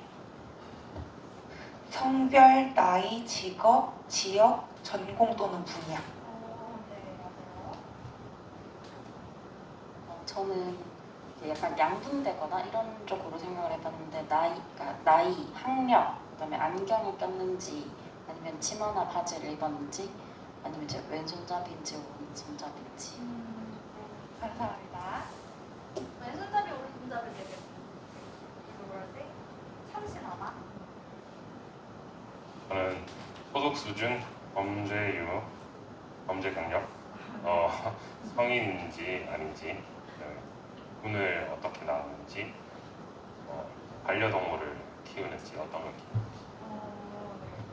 네, 다들 되게 재밌는 요소들을 많이 말씀해 주세요. 제가 이런 것들을 이제 하면요, 이거 이제 사람 분류했으니까 이제 조별로 동물 분류해라. 동물들이 진짜 많잖아요. 그러면 다들 되게 힘들어 하거든요. 근데 대부분 나오는 것들이 이제 어떤 걸로 분류할 것 같아요? 다리 개수? 다리 개수 뭐라고요? 포유류인지, 예, 그렇게도 나오고, 또 반려동물인지 짐승인지. 근데 또 여기는 좀 다르게 나오네. 역시 청년 아카데미 출신 참신합니다. 대부분 어디에 사는지, 서식지 분류로 하더라고요. 그래서 땅 밑에 사는지, 땅 위에 사는지, 뭐 하늘에 사는지, 뭐 바다에 사는지, 뭐 이렇게. 근데 그렇게 하면은 굉장히 이제 조금 어려워지는 부분이 뭐냐면, 이제 동시에 막 왔다 갔다 하는 애들 있잖아요. 그럼 분류 어떻게 할 거냐? 왜냐면 겹치면 안 되니까. 그냥 그런 것들을 어떻게 뺄 거냐. 그리고 뭐 되게 그러니까 이제 거기에 대해서 다시 이제 발표를 하고 퀘스천 있는 사람 해라 이러면 정말 끝도 없이 그 동물 체계를 분류하는 것에 대해서 고민을 많이 하거든요. 근데 이제 이런 것들을 열심히 하는 사람들이 백과사전 보면은 목차 있잖아요. 그런 것들이 다 이제 어떻게 보면 미씨의 한 종류라고 볼 수 있는 거죠. 근데 그런 것들이 되는 사람이 얘는 어떤 부에 뭐 어떤 무슨 종에 뭐 이런 식으로 쭈르륵 나오잖아요. 그런 것들을 머리에 잘 체계를 가지고 있는 사람일수록 이런 어떤 동식물에 대한 이해도 되게 깊을 수 있고, 근데 그거를 그냥 예쁘다 안 예쁘다 징그럽다 뭐 이렇게만 바라보는 사람과는 매우 차이가 있겠죠. 되게 참신했던 게 뭐냐면, 얘는 이제 아마추어였어요. 그때 고등학교였는데 어떤 한 학생이 그 참새가 높이 날 수 있는 지점을, 그러니까 하늘 안에서도 분류를 하고 싶어서 참새가 날 수 있는 그 기준을 그냥 임의로 설정하고 참새보다 높게 나는 애들, 참새보다 낮게 나는 애들 뭐 이런 식으로 분류를 했더라고요. 근데 저는 그런 것들이 좀 참신하다고 생각하거든요. 어쨌든 무언가를 기준으로 무언가를 바라보겠다는 거잖아요. 옛날에도 어떤 척도가 없을 때 풋피트라는 그런 단위나 뭐 이런 것들이 다 누군가가 임의로 먼저 설정하고 가는 거잖아요.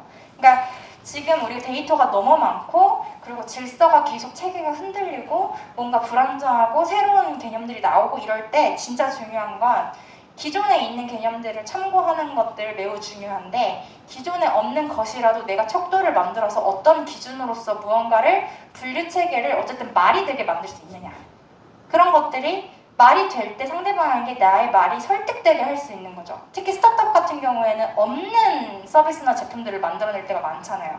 그러면은 없는 거기 때문에 레퍼런스가 없는데 그거를 네가 잘할 수 있다는 걸 어떻게 증명할 건데 이럴 때 필요한 게 이제 참신한 그 기획에 대한 접근이 구조적으로 저 사람에게 전달될 수 있는 길을 틀어주느냐 그러니까 생각의 흐름을 내 생각의 흐름대로 저 사람을 끌어올 수 있느냐 이제 요거거든요. 자 그리고 세 번째가 이제 redefine입니다. 고유의 시선 이제 직감 나만의 해석 검증 필요 왜냐면 직감이고 나만의 해석이잖아요. 이것이 진짜 먹히는지 안 먹히는지는 내가 재정의를 했는데 나만의 관점으로 무언가를 재정의했잖아요. 아까 그 기준을 나눠가지고 그 기준대로 보면 얘는 요런 부류의 요런 애일 거야 라고 기준이 잡혔어. 근데 그것이 한 번, 두 번은 뭐 먹히는데 세 번째부터 계속 안 먹혀. 그러면 그 기준이 잘못된 거라고 보기가 쉬운 거예요. 왜냐면 일부는 맞는데 그것이 언제나 맞는 통찰이지는 않다는 거죠. 자, 그래서 그 이제 redefine은 재정의거든요. 그래서 나의 시선으로 이것의 진짜 핵심은 무엇이다 이렇게 재정의를 할 때는요. 이제 여기서 중요한 건 왜 여기 벌써 나와? 자,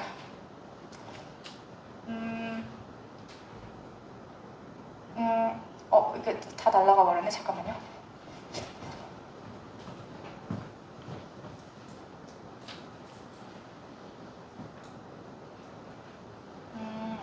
네. 여기서부터 봅시다. 그 동양 정서가 이거는 독일의 어떤 작가가 그리신 건데요. 서구에서는 어떤 문제가 있을 때 그것을 그냥 딱 직면으로 돌파하는 경우가 있대요. 보통 그렇대요. 그러니까 수술 방법도 보면 그냥 딱 쪼개가지고 수술해버리잖아요. 암이 있어. 그럼 떼! 막 약간 이런 식으로. 그런데 동양 같은 경우에 문제가 있을 때는 이렇게 좀 돌아가는 편이래요. 그래서 여기가 아픈데 이쪽에 혀를 누르고 막 이런 거. 그런 것만 봐도 동양은 전체적인 어떤 밸런스를 중시하면서 이왕이면 문제를 이렇게 최소화하는 방식을 택하고 서양은 그냥 딱 그 문제 있으면 그거 그냥 되게 1대1로 딱 대응해버리고 약간 이런 그런 정서가 있다는 거죠. 그리고 어떤 표현을 할 때도 표현을 하고 있으면 그냥 직설적으로 퐁 하고 말을 하는데 서양은 이렇게 그래서 하려는 말이 요거였다가 저거였다가 왜 그런지 감은 좀 오죠. 왜냐면 이제 되게 많은 역사적인 차이들이 있기 때문에 그리고 이제 우리가 가지고 있는 문제들 또 리스크가 너무 크기 때문에 근데 기본적으로 동양 사람들은 리스크 테이킹을 좀 덜 하는 편이다. 그렇기 때문에 이제 부정적인 생각에 대해서 우리가 리스크 테이킹을 잘 하고 싶지 않으니까 직접 내가 그거를 마주하고 싶지 않아 하는 사람들이 많아요. 그것이 꼭 나쁜 방법은 아니지만 그럼에도 불구하고 이게 그냥 문제가 있고 마음이 언짢고 힘들고 생각이 아직 정리가 되지 않은 상태에서 상대에게 기회를 주지 않고 내가 추측해버리고 결론을 내릴 때가 많아요. 그러면 그거는 맞을 수도 있지만 그리고 나는 편하지만 진실이 아닐 때가 많거든요. 사실과 진실이 다른 건 아시죠? 팩트랑 truth는 다른 거 아시죠? 이게 사실일 수 있어. true, but 그 truth이려면 진실이려면 그 이면의 다이나믹스가 같이 보여야 되는데 일부만 보면 다를 수 있다는 거죠.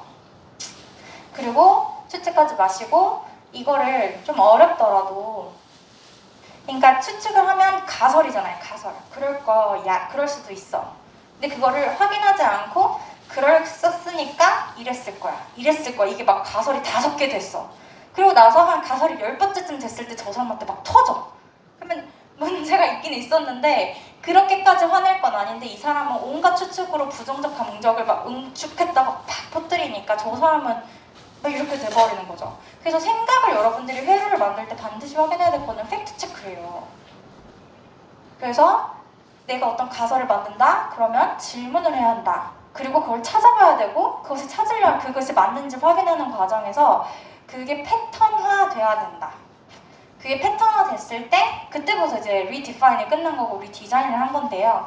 이렇게 자꾸 추측하고 나의 부정적 감정을 이렇게 다스리는 것들이 매우 중요하거든요. 그것을 이제 이걸로 좀 감상하는 방식으로 가볼 수 있어요. 이제 조개가 이렇게 진주를 갖기까지 암 투명과 같은 기간을 보낸대요. 이렇게 진주액을 뿜어가지고 모래와 파도와 자갈을 분명히 우리한테 힘들게 하는 부분이거든요. 얘한테도 마찬가지고 나에게도 내 환경 중에서 모래, 자갈, 파도 같은 부분들이 있었을 거라는 말이죠. 근데 그 과정이 기쁘냐? 아니면 엄청 힘들죠. 그것 때문에 힘든 건 맞아요. 근데 그 덕분에 내가 그거를 극복하면서 성장하게 된 부분들이 바로 여러분들의 고유 환경에서 나오는 고유성이에요. 그러니까 문제 없이 편하게 자란 애들은 수월하게 무언가 성과를 나타낼 수는 있지만 문제가 생겼을 때 극복하는 힘이 없겠죠. 이 사람들은 극복하는 과정에서 강해졌지만 그것이 결과로 나타나진 않겠지만 시간이 지나보면 이게 진주인지 보이잖아요. 그걸 여러분들도 아마 지금 아기가 아니기 때문에 너무너무 잘 알고 계실 거예요. 뭐 예를 들어서 진짜 간단하게 내가 어렸을 때부터 입을 옷이 없었어. 그러면 옷이 없었기 때문에 아침마다 입을 거 없어서 속상했다. 근데 그 덕분에 이 친구는 같은 옷을 프로디할 수 있는 다양한 방법들, 응용력 이런 것들이 발달해가는 과정이었던 거죠. 그러니까 그냥 그 환경만 단순하게 볼 것이 아니라 거기에서 이 환경에 초점을 맞출 거냐 거기서 성장하는 나를 초점을 맞출 거냐에 따라서 너무 다른 관점이 나올 수 있다는 거예요. 사고 싶은 게 너무 많은데 진짜 돈이 없었어. 그래서 답답하고 속상했어. 근데 이 친구는 그렇기 때문에 어렸을 때부터 경제관념을 키울 수 있었다. 이런 친구들이 어떻게 돈을 아껴 쓰고 융통하고 이럴 수 있겠죠. 하지만 이런 상황에서 이런 것들을 배우지 않을 수도 있어요. 그냥 돈이 없으면 힘들고 이것만 해가지고 그러면 이제 나중에 돈이 많아도 그 가난한 그 마인셋이 딱 잡혀버리거든요. 그러면 돈이 많아도 되게 인색하고 늘 뭐가 없다 그러고 이런 사람들은 이게 돈이 있는 것과 별개로 그냥 거기에 갇혀 사는 거예요. 그 가난한 마인셋으로. 그래서 가난한 마인셋은 저주예요. 좋은 게 아니에요. 네. 질문 있어요? 네. 자, 계속 하고 있습니다. 여기서도 키가 작기 때문에 계속 놀림을 받은 친구예요. 그러면 이건 좋은 거는 아니겠죠. 자기가 맨날 놀림받았던 환경이었으니까. 근데 그 비교 당한 경험 덕분에 남들을 함부로 판단하지 않기로 했다. 이 친구가 가져갔던 진주는 신중함. 그러니까 같은 환경에서 완전 다른 해석들과 고유성이 나올 수 있다는 거예요. 그냥 나의 키에 대해서 노출하는 게 너무 싫고 사람들이 키 언급하는 거 너무 싫고 저는 이런 사람도 봤어요. 차를 그렇게 좋은 차를 안 사는데 차에서 절대 안 내려요. 키가 보이잖아요. 그게 더 이상하더라고요. 자, 부모님이 나에게 기대가 크시기 때문에 스트레스를 받는다. 근데 그 덕분에 이렇게 좋은 방향으로 찾을 수도 있는 거예요. 끈기. 누군가 나를 사랑하는 사람에게 실망 주지 않기 위해서 하는 것들. 엄마가 안 계시기 때문에 상처가 많다. 요즘 정말 편부모 가정 너무 많고 또 직업 때문에 외국 계시거나 뭐 다른데 이주해 계시거나 이런 경우 되게 많거든요. 그리고 뭐 이혼 안 하시고 뭐 그러셔도 실제로 되게 깨진 가정들이 너무 많고. 근데 그냥 그게 나의 컴플렉스에서 남들이 몰랐으면 좋겠다 뭐 이런 수준에서 끝나보면 그 사람은 이게 진짜 그냥 평생의 상처로만 남을 텐데 이거를 이런 식으로 해서 그것이 이렇게 자신의 어떤 미래상이 될 수도 있는 거예요. 저도 이런 것들 공부하게 된 계기가 우리 아빠였단 말이에요.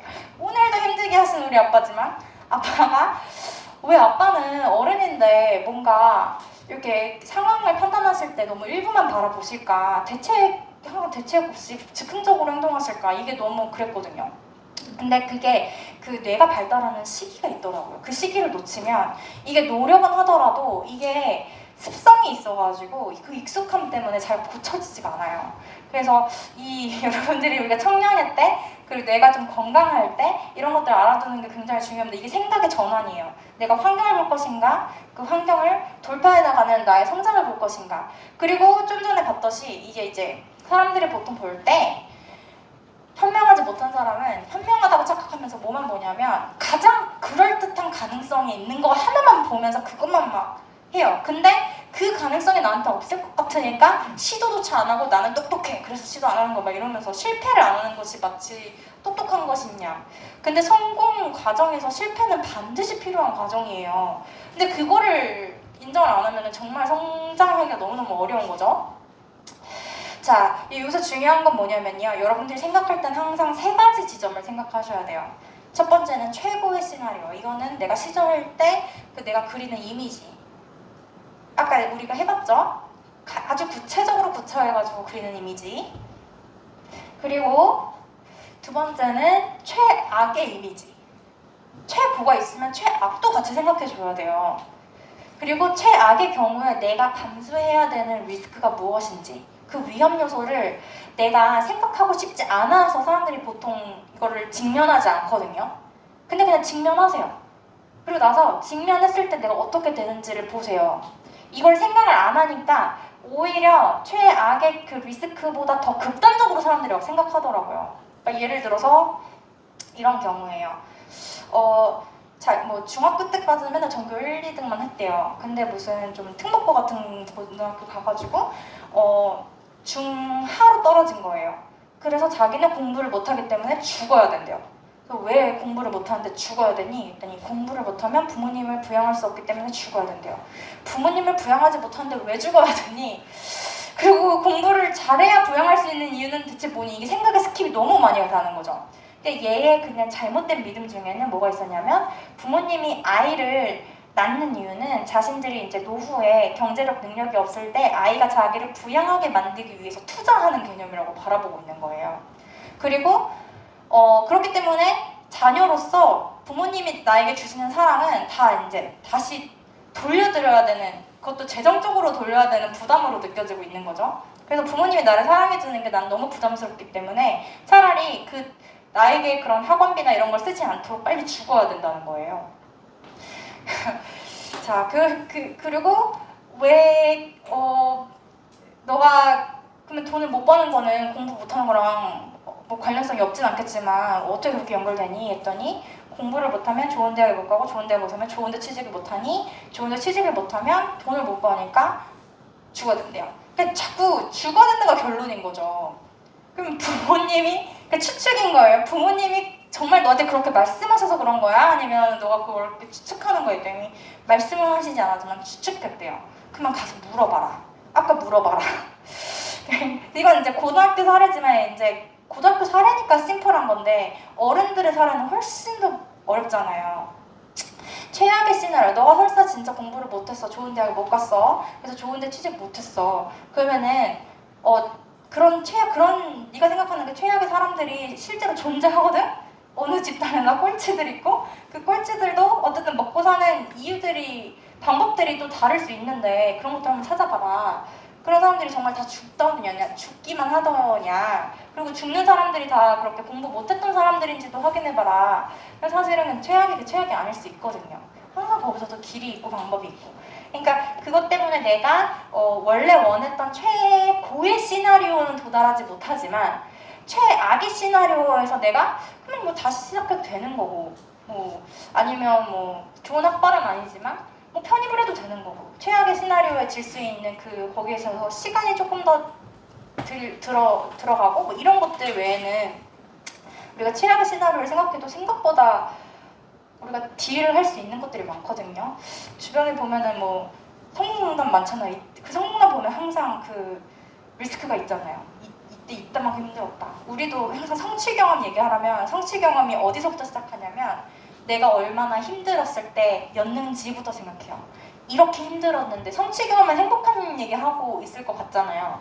성취 경험에 항상 같이 짝꿍으로 나오는 게 내가 얼마나 힘들었는지, 그 상황이 얼마나 위험이 컸고 그리고 얼마나 불안정했는지, 그리고 그것이 만약에 잘못됐으면 어떨 수도 있는 상황이었는지, 근데 그 상황에서 내가 도전을 했더니 이렇게 되었더라. 도전을 안 하면 뭐 바뀌는 건 없겠죠. 그래서 최고를 생각하고 일단 첫 번째 우리 항상 희망을 가져야 되고, 그리고 만약에 그게 꺾였을 때 최악의 경우 내가 져야 되는 어떤 대가가 무엇인지 기회비용을 반드시 보셔야 돼요. 그러면 이제 뭐가 안정되냐, 여기서부터 여기 사이에 있는 걸 다 생각했으니까 그 안에 있는 모든 가능성은 내가 커버를 한 거예요. 할만하죠? 그리고 나서 이제 가장 높은 확률의 것을 또 예측할 수 있는 지혜가 필요한 거죠. 요 세 개를 여러분들이 같이 생각할 수 있어야 내가 뭔가 생각을 한 거예요. 내가 그냥 요것만 하나를 열심히 생각했어. 근데 안 됐어. 그러면 그 사람 좌절은 생각을 안 해본 거야. 그래서 같이 생각을 해주시고요. 자, 아까 우리가 이렇게 길을 피해가는 것처럼 우리가 사람들이 좀 이게 나쁘다는 건 아니에요. 근데 매사에 이러면 정말 힘들어요. 그러니까 정말 진실의 순간은 대면해야 되는 순간들이 있거든요. 그래서 상담에서도 정말 중요한 게 직면이에요. 직면.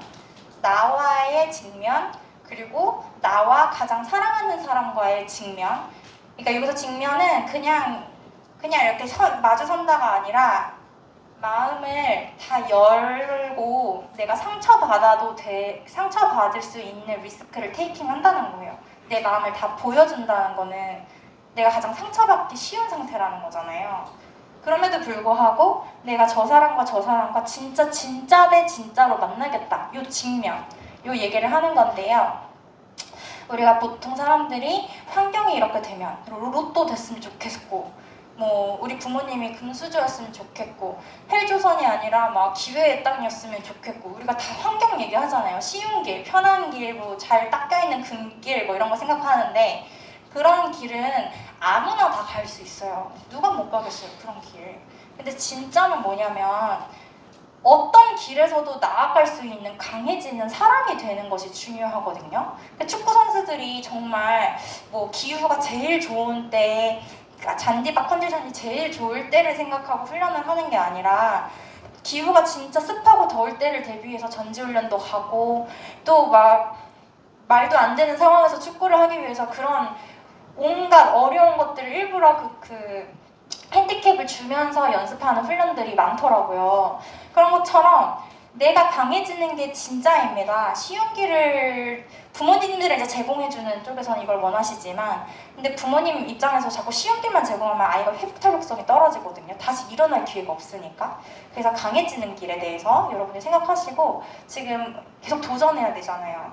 그 도전하는 과정에서 실패가 다 강해져가는 과정이라고 생각하고 그걸 쓸데없이 생각하시면 안 돼요. 계속 why not 하면서 한 번 더 도전하고 한 번 더 도전하고 계속.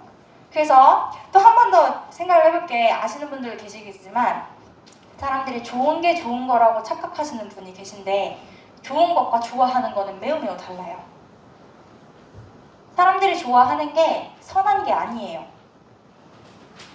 선한 것은 누군가에게 생명을 주는, 건강을 주고 성장하는 방향으로 가게 하는 어떤 객관적인 것들인 거고요. 목적에 있어서 객관적인 거. 그러니까 예를 들어서 한여름 땡볕에 막 40도 육박하는데 뛰는 게 누가 좋아하겠어요? 근데 축구 선수들에게 그런 훈련을 시킨단 말이에요. 왜요? 선하니까. 그게 그 사람을 강아지게 하니까.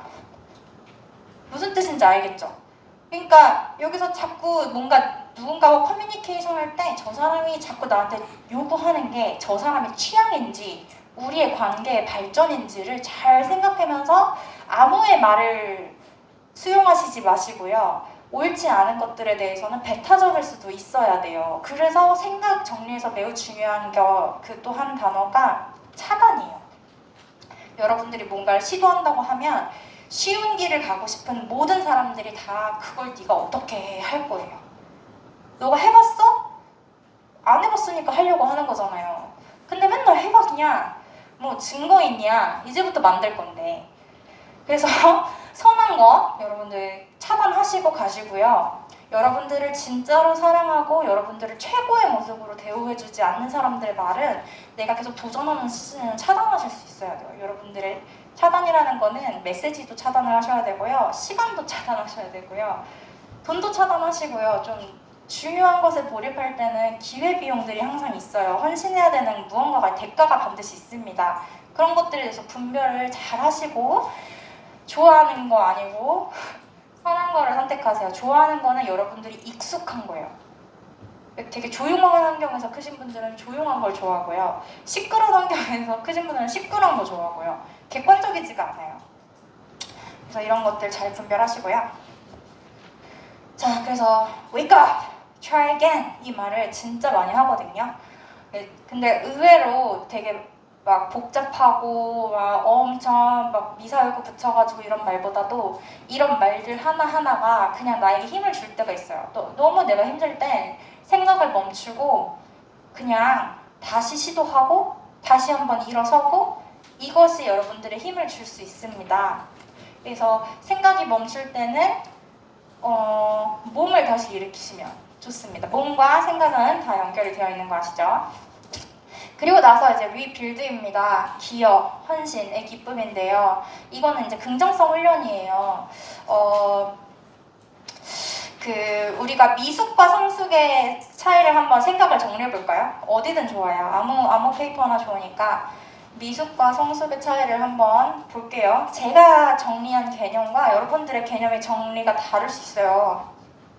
하지만 남의 거를 보기 전에 내 거를 먼저 항상 생각하고 타인의 것을 비교해야 어느 부분이 좀 다르고 어느 부분이 비슷한지를 비교하는 과정에서 더 날카로워질 수 있거든요.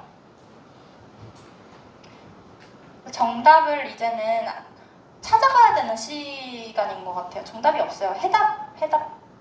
해답만 있죠, 그렇죠?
후쯤부터 발표 시작할게요.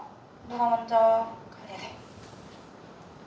제가 생각하기에는 미숙이란 것은 무엇을 하거나 그리고 무엇을 할 때 그 태도가 좀 어색한 거를 좀 미숙이라 생각하고, 즉 객관적으로 봤을 때 못한다고 이런 게 미숙이라 생각하고요. 성숙이라는 것은 좀 무엇을 하거나 행동을 하거나 그 행동하는 태도가 그래도 덜 어색하지 않고 그래도 좀 완벽하게 다 한다는 것을 성숙이라 생각합니다. 그리고 객관적으로 봤을 때 잘한다. 감사합니다. 네, 우리가 보통 미숙, 성숙이라는 단어를 비교해서 얘기는 잘 안 하니까 근데 객관적인 지표까지 갈 수 있다. 너무 좋은 의견입니다. 감사합니다. 또 이리로 가고 저로 갈게요. 저도 태도에 관련된 건데요. 일단 미숙함, 성숙함이라는 건 이제 자기중심적인 사고 방식을 초월해서 이해를 해보려고 할 수 있는 것, 그리고 책임감이라고 생각합니다. 감사합니다. 아주 핵심 단어들이 나오고 있어요. 저도 비슷한 의견인데 저는 세 가지로 생각해봤습니다.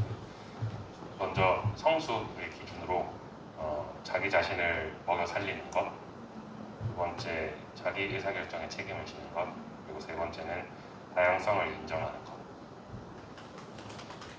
맞아요. 너무 훌륭하십니다. 또? 네, 저는 좀 다각도로 보려고 했는데요. 그러니까 미숙한 분들은 자기 중심적일 수도 있지만 스스로를 챙기지 못하고 너무 이타적일 수도 있다고 생각해요. 그렇게 좀 극단적인 경우가 미숙하다는 생각이 많이 드는 것 같고, 성숙하다고 생각하는 분들은 그런 부분들이 어느 한쪽에 치우쳐지지 않고 합리적인 그 기준을 가지고 계시는 것 같습니다. 네, 네, 맞아요. 또 맞아요. 자기 못 챙기면서 타인 챙기면서 더 힘들게 하시는 분들 그 사례를 다 잘 짚어내주신 것 같아요. 감사합니다. 다음 분. 미숙은 잘 못하는 거, 안 해본 거, 또 알지 못하는 거, 깨닫지 못하는 거, 미성장한 거, 어린아이 같은 거. 성숙은 반대로 잘하는 거, 많이 해본 거, 확실하게 아는 거, 깨닫는 거, 성장한 거, 어른 같은 거. 네, 영상 검색어로 해시태그로 참 잘해주셨어요. 자, 다음 분. 네. 그냥 간단하게 말씀드리면 미숙은 생각 없이 사람이 전달할 때 미숙하다고 할 수 있고 성숙하다는 거는 사람이 생각을 가지고 그 상대방의 상황까지 고려해가면서 이야기할 때 성숙하다고 할 수 있을 것 같습니다. 저 할까요? 저는 미숙은 감정 조절이 힘든 거, 그리고 성숙은 감정 조절을 잘하는 거, 그리고 나를 객관적으로 못 보는 게 미숙하다 생각하고 나를 객관적으로 볼 수 있고 믿는 거, 그거를 성숙하다 생각합니다. 저는 크게 생각하지 않아도 미숙과 성숙에서 말에서 나온다고 생각을 하고, 그냥 미숙은 이제 한 예로 뭐 비속어를 많이 사용한다거나 그런 거 정도 생각했습니다. 저는 간단하게 생각했는데요. 미숙은 진행형이고 성숙은 완료형인 것 같고요. 그리고 미숙은 서투른이고 성숙은 완성도가 높다. 이 정도. 네, 감사합니다. 다들 너무 다양한 방식의 정의들이 있으신 것 같아요. 아직 안 하신 분이 네, 그죠. 네. 기준을 어디에 두느냐에 따라 달라지는 것 같은데 제 생각에는 한 번 더 생각할 줄 아는 게 성숙하다라고 생각하고 이런 생각을 못 할 때 좀 미숙하다고 느낍니다.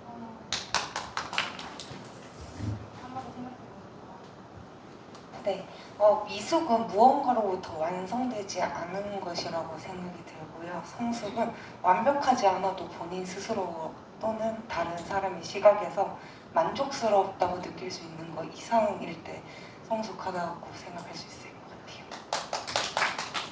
네, 감사합니다. 여러분들이 말씀하신 게 다 맞아요. 근데 제가 한 거는 그냥 참고를 해주시면 돼요. 이게 두 개를 좀 저는 어떤 관점에서 보려고 했냐면 우리가 생각을 할 때 생각의 방향에 어떤 차이가 있는지를 얘기를 하고 싶었어요. 그래서 우리가 아직 미숙한 애기는 자꾸 내가 얼마나 잘하는지를 뽐내고 싶어 하잖아요. 그런데 이제 성숙한 부모님은 아기한테 막 내가 얼마나 잘하는지 이거는 가끔 아빠가 이제 아빠의 자랑스러움을 주려고 용기를 주려고 하는 부분들이 있지만 이제 내 연약한 사람들을 어떻게 내가 메꿔줄 수 있을까 이렇게 그런 생각을 많이 하시는 것 같아요. 그래서 그 자비로움에서 나오는 것 같은데 이제 그거의 반대말이 무자비잖아요. 그런 것처럼 시선이 위를 향하느냐 아래를 향하느냐 있는 것 같아요. 내가 이미 성숙해서 그냥 나의 이렇게 딱 정면이 이미 위일 때는 아래 사람들을 돌보게 되고 내 정면이 아래일 때는 자꾸 위를 바라보면서 성장하고 싶어하고 그런 것 같은데 근데 이것도 저의 해석이에요. 여러분들의 생각의 기준은 또 다를 수 있다는 걸 생각해 주세요. 인간의 그 불완전함이 있어요. 인간은 절대 신이 아니기 때문에 인간은 불완전해요. 그리고 끊임없이 성장하는 존재이기도 하고 그래서 특히 이렇게 불안정하고 4차 산업혁명 뭐 이러면서 굉장히 그 미래 사회에 딱 예측한 거 보면은 비정형적이고 그리고 빠르게 변하고 급변하고 뭐 또 사회 문제 엄청 많아지고 더 복잡해지고 그리고 굉장히 세분화되고 전문화되고 통합되고 뭐 이런 것들 그 과정에서 질서가 계속 변하는데 그 질서를 새롭게 정의하고 또 그 질서대로 새로운 것들을 다시 배워가고 하는 러닝 커브라는 개념이 지난 한 10년간 매우 중요했던 단어였어요. 그런데 이 러닝 커브는 언제 가장 효율성이 높냐면 바로 활용하고자 할 때, 그러니까 바로 써먹으려고 할 때 러닝 커브가 높다는 거죠. 저도 지금 계속 러닝 커브를 생각하지는 않았지만 여러분들이 계속 바로 배운 개념을 적용하세요. 바로 개념을 분류하세요. 이게 바로 생각하려고 할 때 그 개념이 내 안에서 적용될 때 그게 진짜 내 지식이 되는 거거든요. 결국 어른스러운 사람이 어떤 기여를 하고 헌신하려고 할 때 훨씬 더 학습 효과가 높다는 거죠. 그러니까 내가 인정받으려고 예쁜 거는 말은 될 수 있으나 그것이 진짜 이렇게 본질까지 가지는 못할 때가 많아요. 그냥 되게 이렇게 예쁜 쓰레기들 많이 보셨죠? 그런 게 있어요. 뭐 스타트업 하다 보면은 이제 많은 단어들이 이렇게 밈으로 있는데 예쁜 쓰레기 아니면 좀비 창업 좀비 막 이런 사람도 있거든요. 네, 창업 좀비. 그러니까 진짜로 창업을 통해서 문제 해결이 목표가 아니라 창업을 하는 행위를 통해서 자꾸 그 무슨 상여금이나 뭐 어디 경진대에서 상 타고 막 이러면 자기가 진짜 엄청 멋있는 창업가인 줄 아는데 사실은 시장에서 인정받아야 정말 그것이 성장이잖아요. 근데 그 과정에서 이제 창업을 장려하다 보니까 그 수많은 이벤트들이 그 사람들을 좀비로 만들어갈 때가 있어요. 그러니까 내가 시장에서 성과를 내서 매출로 뭔가를 증명하고자 하는 게 아니라 아니면 그 매출로 증명이 아니라 내 상품과 서비스가 소비자에게 어떤 가치를 제공하느냐에 초점을 맞추지 않고 내가 어디에서 얼마를 투자받고 뭐 어디에서 얼마를 뭐 이런 거 있잖아요. 그게 전혀 중요하지가 않아요. 어차피 그 사람이 시장에서 매출로 가치로 인정을 받지 못하면 언젠가 사라지거든요. 그 기간의 차이인 거지. 그래서 결국은 사회에서 내가 기여하고자 하고 누구에게 가치를 전달하고자 하지 않으면 다 쇼밖에 안 돼요. 시도는 좋았지만 그 본질을 잃어버리면 그냥 쇼밖에 되지가 않아요. 그래서 지금 원래는 이거를 같이 해보려고 했는데 리더들의 생각 정리법 이거는 정말로 여러분들이 리서치하면 바로바로 나오거든요. 리서치한 것을 여러분들에게 굳이 제공할 필요는 없다고 생각해서 이거는 그냥 여러분들이 해가지고 근데 대신 생각 정리도 효율성이 있거든요. 그러니까 예를 들면 봐봐요. 팀별 리서치인데 제한시간 10분인데 4명이야. 그러면 사실은 그 4명이 모였을 때 한 명이 40분을 한 것만큼의 퀄리티가 나와야 되는데 그 4명이잖아요. 그러면은 4명의 고유한 어떤 지식과 경험들이 덧붙여졌을 때 1시간 분량의 무언가가 10분 만에 만들어질 수 있다는 거예요. 무슨 뜻인지 아시겠어요? 팀이 그렇게 작용을 해야 되는데 보통 팀이 모이면 10분을 줬는데 한 사람이 10분 하는 것보다 더 못하는 경우가 나오면 그 사람들은 팀워크를 하고 있지 않은 거죠. 근데 이게 진짜로 팀워크가 되려면 내가 얼마나 잘하는지를 그 팀 안에서 내뿜는 거 의미 있어요? 없어요? 없어요. 근데 그런 경우가 이제 창업 좀비라는 거죠. 그 창업 생태계에서 내가 인정받으려고 할 때 전혀 가치가 창출되지 않습니다. 그리고 이제 발표 시간 2분이라는 건 뭐냐면 내가 리서치를 한 것은 여기에 드러나지 않으면 안 한 거예요. 무슨 뜻이냐? 여러분들이 열심히 했지만 그 열심히는 언어로 표현될 수 있어야 돼요. 그러니까 여러분이 생각한 것도 언어로 글로 표현할 수 있게끔 그러니까 뭐냐면 애초에 기획을 엔드 이미지를 보시고 가야 된다는 거죠. 애초에 기획에 우리가 어떤 전개로 발표를 하고 싶어 라는 가설 설정이 있어야 되고 그것이 맞는지를 확인하는 작업이 리서치여야 되고 그 리서치의 구멍들이 구조화돼서 누군 어디 채우고 누군 어디 채우고 이렇게 해가지고 전체 이미지가 딱 나올 수 있게끔 중간에 뭐 수정 보완은 있을 수 있으나 어쨌든 우리가 그 정도의 구조는 짜고 시간을 효율적으로 쓸 수 있어야 뭔가 정리가 된 생각도 정리가 되고 또 데이터도 정리가 되고 그것을 말로도 정리된 그런 이렇게 좀 일치되는 정신병 여기서 정신병 얘기가 되게 이상한데 정신병이 별게 아닌 게 내가 보고 생각하고 느끼고 행동하고 말하고 이것이 일치가 되지 않을 때 생겨나는 거래요. 그래서 너무 내가 막 지금 화가 났는데 뭐 웃고 있고 이 되게 불일치되는 거잖아요. 그런 것들에 대해서 어떻게 나의 감정과 이런 것들을 일치된 방향으로 진실성 있게 상대방을 배려하는 방식으로 표현할 수 있느냐, 이런 것들이 굉장히 성숙도에서 아까 언어에서 표현됐다시피 성숙도에서 매우 중요한 부분입니다. 인간의 양면성이 있어요. 도덕성과 재성이 둘 다 있죠, 인간은. 그렇기 때문에 자기가 좋아하는 사람한테는 되게 선하게 하고요, 자기가 싫어하는 사람들은 악하게 대해요. 그런데 여기서도 생각의 정리에서 매우 중요한 부분이, 많이 실수하는 부분이 비잉과 두잉을 분리를 못하는 거예요. 이 죄책감은 두잉에 대한 얘기거든요. 내가 무언가를 잘못했어, 내가 실수를 했어, 그러면 실수를 앞으로 하지 말아야지 하는 거는 두잉, 나의 행동에 관한 건데, 이거는 나 자체가 잘못됐어, 수치심은. 이건 그냥 내가 뭔가 실수를 하면 고치면 되는 게 아니라 내가 이렇게 태어나서 이런 일을 하는 거야 하면 이거는 뭐 어쩔 수 없는 거거든요. 그러면은 같은 실수 상황에서 이 사람은 계속 발전하는 방향으로 가고 이 사람은 계속 파멸하는 방향으로 가요. 그래서 우리가 구분해야 되는 건 행동과 존재를, 사람이 어떤 나한테 기분이 나쁠 때 저 사람의 행동 때문에 기분 나쁜 건지 저 사람의 존재가 그냥 재수 없는 건지 잘 판단하시고, 내가 사람을 미워하고 있다면 그거를 명확하게 다시 분리하시지 않으면 여러분들에게 손해가 갑니다. 나 스스로에게도 저 사람이 나의 어떤 행위에 대해서 교정을 하는 말을 하고 있는데 그거를 나에 대한 공격으로 받아들이면 인생살기 굉장히 피곤하시거든요. 생각도 정리가 안 돼요. 분리가 안 되는데. 그래서 행동은 수정하고 교정하면 되는 거지만 존재를 자꾸 막 주장하는 사람들은 상대방에게 나의 입지를 강화시키기 위해서 상대방을 굴복시키려고 하거든요. 그런 대화 습관을 가지고 있는 사람들은 창업기간에는 피하시는 게 좋아요. 그리고 행동 수정, 뭔가 갈등이 있었어. 그러면 너는 내가 어떻게 무엇을 수정했으면 좋겠니? 그리고 나도 이 상대방에게 뭔가 불만이 있어. 그러면 정확하게 나는 너가 이런 부분들에 있어서 이렇게 조심해줬으면 좋겠어 라고 분명하게 분리를 해서 말씀을 해주셔야 돼요. 이제 이게 되게 잘 나타나는 게, 죄는 미워하다, 사람은 미워하지 말라. 이게 이제 혼동됐을 때 저 사람도 싫고 제가 하는 행동은 더 싫고 제 걸음걸이도 싫고 제 말소리도 싫고 숨소리도 싫고 그냥 존재가 싫어 막 이렇게 된단 말이에요. 그러면 이제 분리가 안 되는 상태죠.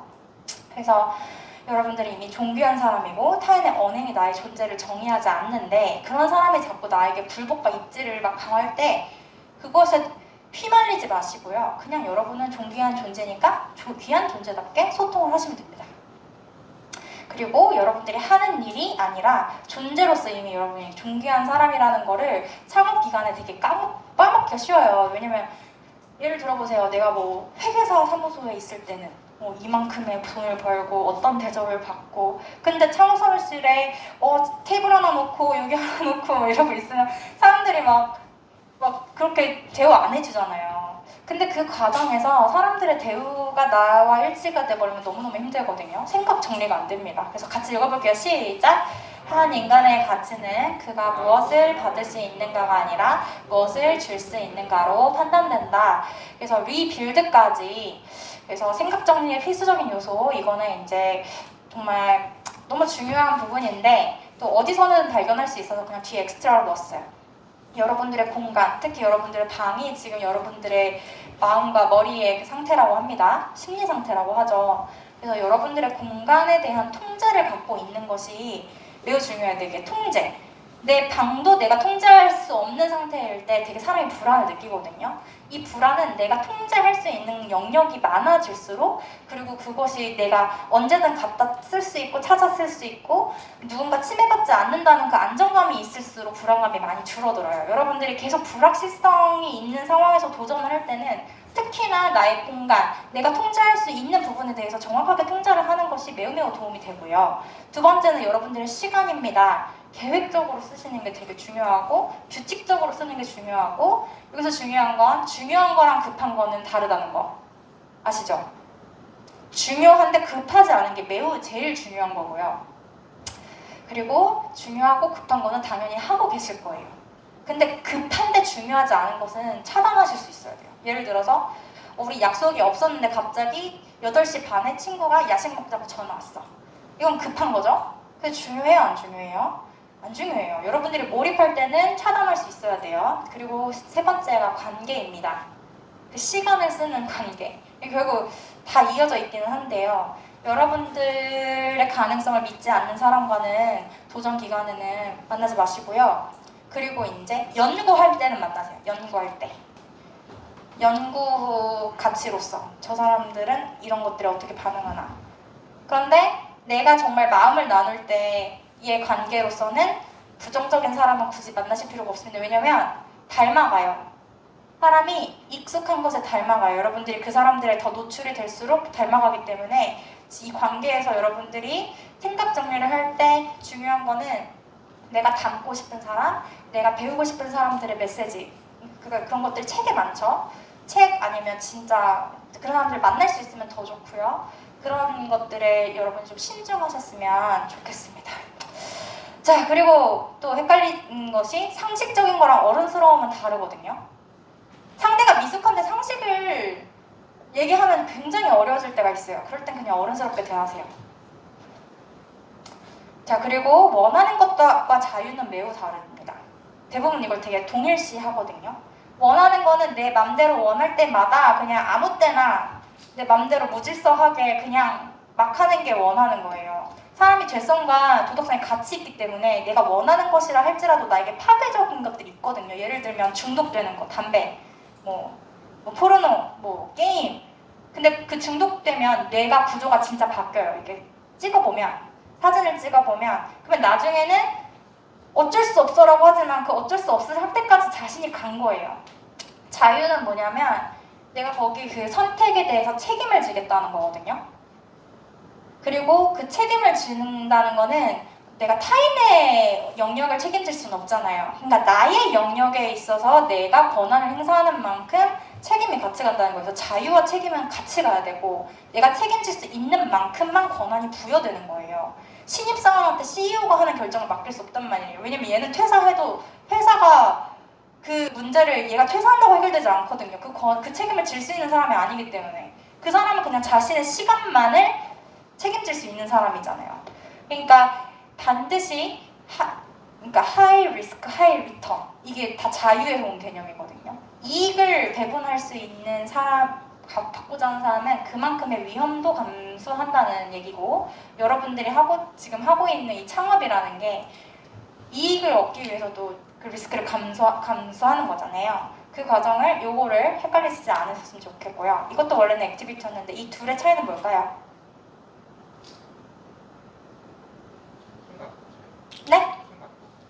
심각도? 네, 그럴 수도 있어요. 근데 한번 생각해보면 좋아요. 제가 답을 빨리 말씀드릴게요. 그 불안은 실체가 없고요. 공포는 실체가 있어요. 그래서 액티비티를 할 때 불안하게 하는 것을 적으라 그래요. 그러면 그 실체가 보이죠. 그걸 공포로 바꾸는 거예요. 그 불안이 그러니까 이제 공포로 바뀐 그것이 해소되지 않을 때 월스트 시나리오 보는 거죠. 그리고 그거를 해소하는 솔루션은 그 월스트에 대한 것에 대한 대비책이 만들어지면 나는 시도할 수 있는 사람이 그만큼 된 거죠. 강해진 거니까. 무슨 뜻인지 알겠죠? 그래서 내가 강해질수록 나의 통제 영역이 높아질수록 나의 불안이 감소한다. 여기서 그 감정, 불안적인 그 부정적인 감정을 통제할 수 있는 것, 그 핸들할 수 있는 것이 어떻게 보면 창업가로서 가장 중요한 스킬이지 않나 싶습니다. 대부분의 사람들이 이 걱정을 하는데요. 사실 여러분들이 진짜 걱정해야 되는 부분은 요거입니다. 자, 그래야 지금 내가 뭘 하고 있어야 되는지 방향이 나오고요. 실제로 생존자들의 많은 되게 힘든 사건에서 살아났던 사람들은 살아야 할 이유를 가지고 있던 사람들이었어요. 그러니까 여러분들 처음에 말했던 그 hopeless, 희망이 없는 상태가 여러분들의 최악의 상태인 거예요. 살아야 할 이유가 없어진 상태고 근성이 사라지고 도전할 수 없는 상태입니다. 그래서 내가 누군가, 세상은 어떻게 변하는가, 지금 여러분들이 하고 계신 거죠. 세상에서 역할은 무엇인가. 그리고 이런 관점을 가지고 이런 질문들을 계속 던져서 여러분들의 생각을 날카롭게 하시고 네, 찍으십시오. 네, 지금까지 로티에듀의 루비였습니다. 감사합니다. 네.